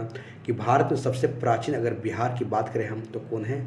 ठीक है, तो कि अगला है, ठीक है, कौन है, तो नालंदा है। कौन है, नालंदा है जो भारत का सबसे प्राचीन बिहार है। ठीक है, नालंदा को आप यहाँ पर याद रखिएगा। उसके बाद दोस्तों अगला क्वेश्चन है कि नालंदा कहाँ पर स्थित है, आप बताने का प्रयास कीजिएगा कि मध्य प्रदेश में, उत्तर प्रदेश में, आंध्र प्रदेश में, या बिहार में। ठीक है, तो दोस्तों आप इसको जल्दी फर्स्ट आंसर बताइए कि नालंदा कहाँ स्थित है। तो दोस्तों नालंदा जो कि बिहार में स्थित है। ठीक, कहाँ पर है, तो बिहार में स्थित है। इस प्रकार से आप इसको बिहार आप याद रखिएगा। ठीक है, अगला देखिए, गुप्तोत्तर युग में प्रमुख व्यापारिक केंद्र थे कनौज, धार, उज्जैन, या फिर देवगिरी। ठीक है, तो आप इसके आंसर बताने का प्रयास कीजिएगा। ठीक है, कि गुप्तोत्तर युग में प्रमुख व्यापारिक केंद्र थे कहाँ पर है, तो आप इसके आंसर बताने का प्रयास कीजिए कहाँ था। तो अगर देखा जाए तो कनौज की बात करें हम तो गुप्तोत्तर युग में प्रमुख व्यापारिक केंद्र था कहाँ, गुप्तोत्तर युग में कहाँ था, कनौज था। ठीक है, इस प्रकार से कनौज को आप यहाँ पर लगाकर निकल जाइए। ठीक है, देखिए भारतीय इतिहास के संदर्भ में, ठीक है, निम्नलिखित में से कौन सामंती जो कि सामंती व्यवस्था को अनिवार्य तत्व है, जो कि अनिवार्य तत्व है। ठीक है, तो इस प्रकार से आप इसका ऑप्शन देख सकते हैं। ठीक है, कि पहला है कि अत्यंत सशक्त केंद्रीय राजनीतिक सत्ता और अत्यंत दुर्बल जो कि प्रांतीय अथवा स्थानीय राजनीतिक सत्ता था, या फिर भूमि के नियंत्रण और तथा स्वामित्व पर आधारित प्रशासनिक रचना का उदय हुआ। इस सामंत तथा उसके अधिपति के बीच में स्वामी दास संबंध का बनना था। ठीक है, इस प्रकार से आप इसको आंसर देख सकते हैं। ठीक है, तो दोस्तों आप यहाँ पर देख सकते हैं कि जो कि भारतीय अगर इतिहास के संदर्भ में बातें कही जा रही है। ठीक है, जो कि सामंती वक्तत्व की बातें कही जा रही है। तो दोस्तों अगर यहाँ पर बात करें हम तो पहला ऑप्शन, ठीक है, कि अत्यंत सशक्त केंद्रीय जो राजनीतिक सत्ता है और अत्यंत दुर्बल जो कि प्रांतीय अथवा स्थानीय राजनीतिक सत्ता। ठीक है, तो ऐसा बात दोस्तों इसमें नहीं कहा जा रहा। ठीक है, तो इस प्रकार से देखा जाए तो पहला ऑप्शन आपका गलत है। ठीक है, अगर दूसरा की बात करें भूमि के नियंत्रण तथा स्वामित्व पर आधारित जो कि जो प्रशासनिक रचना का उदय हुआ, ये बिल्कुल सही है। ठीक है, उसी प्रकार देखिए सामंत तथा उसके अधिपति के बीच स्वामी का दास का संबंध बनना। ठीक है, तो ये भी ऑप्शन सही है। ठीक, इस प्रकार से हम जो है बी जो लगा कर निकल जाएंगे, यानी कि 2 और 3 सही है। ठीक है दोस्तों अगला क्वेश्चन देखते हैं। ठीक है, क्या है आप देख सकते हैं। ठीक है, आइए, निम्नलिखित कथनों में से कौन सा जो है 8वीं जो कि शताब्दी के संत शंकराचार्य के बारे में सही नहीं है। ठीक है, यानी शंकराचार्य के बारे में यहाँ पर कहा जा रहा है कौन सा सही नहीं है। ठीक है, तो देखिए अगर इसकी बात करें, उन्होंने भारत, पहला ऑप्शन है कि उन्होंने भारत के विभिन्न क्षेत्रों में 4 धाम स्थापित कराए। ठीक है, उन्होंने बी ऑप्शन है कि बौद्ध तथा जैन धर्मों को विस्तार पर रोक लगाई। उसके बाद है उन्होंने प्रयाग को तीर्थीय राज्य नाम दिया, और चौथा है उन्होंने वेदांत का प्रसार किया। ठीक है, तो इस प्रकार से आप इसका आंसर बता सकते हैं। ठीक है, जल्दी बताइए। ठीक है, इनमें से कौन सा नहीं है। ठीक है, तो देखिए दोस्तों, अगर बात करें हम पहला ऑप्शन की, ठीक है, तो उन्होंने भारत के विभिन्न क्षेत्रों में 4 धाम स्थापित कराए, बिल्कुल सही है। उसके बाद एक उन्होंने बौद्ध तथा जैन धर्म को भी विस्तार पूर्वक लगाई, ये भी बात सही है। उसके बाद दोस्तों अगला ऑप्शन जो है, ठीक है, कि उन्होंने प्रयाग में तीर्थराज का नाम दिया, ऐसा कुछ बात इन्होंने ऐसा नहीं कहा कि तीर्थ यात्रा का नाम दिया, ठीक है, तीर्थराज को। जबकि उन्होंने वेदांत का प्रसार किया, ठीक है, ये सही है कि वेदांत का प्रसार किया। और इस प्रकार से आप देख सकते हैं कि ऑप्शन बी, ए और डी जो आपका सही है, ठीक है। उसके बाद अगला क्वेश्चन देखते हैं दोस्तों कि आदि शंकराचार्य नहीं, आदि शंकर जो बाद में शंकराचार्य बने, उनका जन्म कहाँ हुआ था। यानी कि शंकराचार्य के जन्म के बारे में कहा जा रहा है कि इनका जन्म कहाँ पर हुआ था, तो कश्मीर में, केरल में, आंध्र प्रदेश में या फिर पश्चिम बंगाल में, ठीक है। तो आदि शंकराचार्य का जो जन्म है वो कहाँ पर हुआ था, तो केरल में हुआ था। आप केरल लगाकर आंसर निकल जाइए। उसके बाद दोस्तों अगला क्वेश्चन को देखते हैं क्या है। देखिए, आदि शंकराचार्य के द्वारा स्थापित 4 मठ कहाँ स्थित है, ठीक है। तो ऑप्शन है श्रृंगेरी, द्वारका, जोशी मठ या प्रयाग में, या द्वारका, जोशी मठ, प्रयाग, कांची में, जोशी मठ, द्वारका, पुरी या श्रृंगेरी में, पुरी, श्रृंगेरी, द्वारका और वाराणसी में। तो आप इसका आंसर बताने का प्रयास कीजिएगा। देखिए, अगर हम जोशी मठ की बात करें हम, तो उत्तराखंड में है, जो इसका नाम अभी ज्योति मठ अभी हो गया है। द्वारका जो गुजरात में है, पुरी उड़ीसा में है, श्रृंगेरी हमारा जो कि दक्षिण भारत में है। आप यहाँ पर देख सकते हैं कि शंकराचार्य के द्वारा 4 मठ 4 क्षेत्रों में स्थापित किया गया था, ठीक है। तो इस प्रकार से आप इनको याद रखिएगा। उसी प्रकार अगला क्वेश्चन देखते हैं दोस्तों कि निम्नलिखित में से कौन सा 4 धाम से सम्मिलित नहीं है, ठीक है। आप देखिए, जस्ट ऊपर देख रहे हैं हम, पुरी है, द्वारका है, मानसरोवर है, रामेश्वरम है, ठीक है। अभी जस्ट देखिए, पुरी उड़ीसा में था, द्वारका गुजरात में था, रामेश्वरम जो कि दक्षिण भारत में था, ठीक है। तो यहाँ पर मानसरोवर की बात ऐसा नहीं है, ठीक है। आप इसको मानसरोवर को यहाँ पर ही आप लगाकर निकल जाइए, ठीक है। तो दोस्तों इस प्रकार से हमने आपको 140 क्वेश्चंस को अब मैं आपको कराया, ठीक है। तो मैं उम्मीद करता हूँ कि आपको यह वीडियो काफ़ी अच्छी लगा हो, तो आप इस वीडियो को लाइक, शेयर और सब्सक्राइब जरूर कर दीजिएगा, ठीक है। दोस्तों इसी प्रकार से हम तमाम आपके और सारे जो भी मैं टॉपिक आपको मैं करा रहा हूँ सॉल्व थ्योरी के रूप में, उन सारे टॉपिक का आपको एमसीक्यू क्वेश्चंस इसी तरह से मैं आपको कराऊंगा, ठीक है, जो आपके एग्ज़ाम्स के लिए काफ़ी ज़्यादा हेल्पफुल होगा, ठीक है। दोस्तों आपको पता ही है कि हाल फिलहाल में बहुत सारे एग्ज़ाम्स होने वाले हैं, तो उन सारे एग्ज़ाम्स को लेकर मैं एक अलग से मैं टेस्ट सीरीज को लेकर आऊँगा, ठीक है। केवल टेस्ट सीरीज होगा, उसमें थ्योरी वगैरह कुछ नहीं रहेगा, केवल आपके सामने क्वेश्चंस रहेंगे, ठीक है। और उस क्वेश्चंस को आपको देखना है और आंसर आपको बताते जाना है, ठीक है। तो बहुत ही जल्द मैं वो आपके सामने एक मैं लेकर आऊँगा, ठीक है। तो तब तक के लिए आप इस हमारे थ्योरी वाले क्लास को देखें और उससे संबंधित इस एमसीक्यू क्वेश्चंस को आप लगाएं, ठीक है, जो आपके एग्ज़ाम्स के लिए काफ़ी ज़्यादा हेल्पफुल होगा, ठीक है। तो चल दोस्तों, क्लास को यहीं पर समाप्त करते हैं। जय हिंद, जय भारत।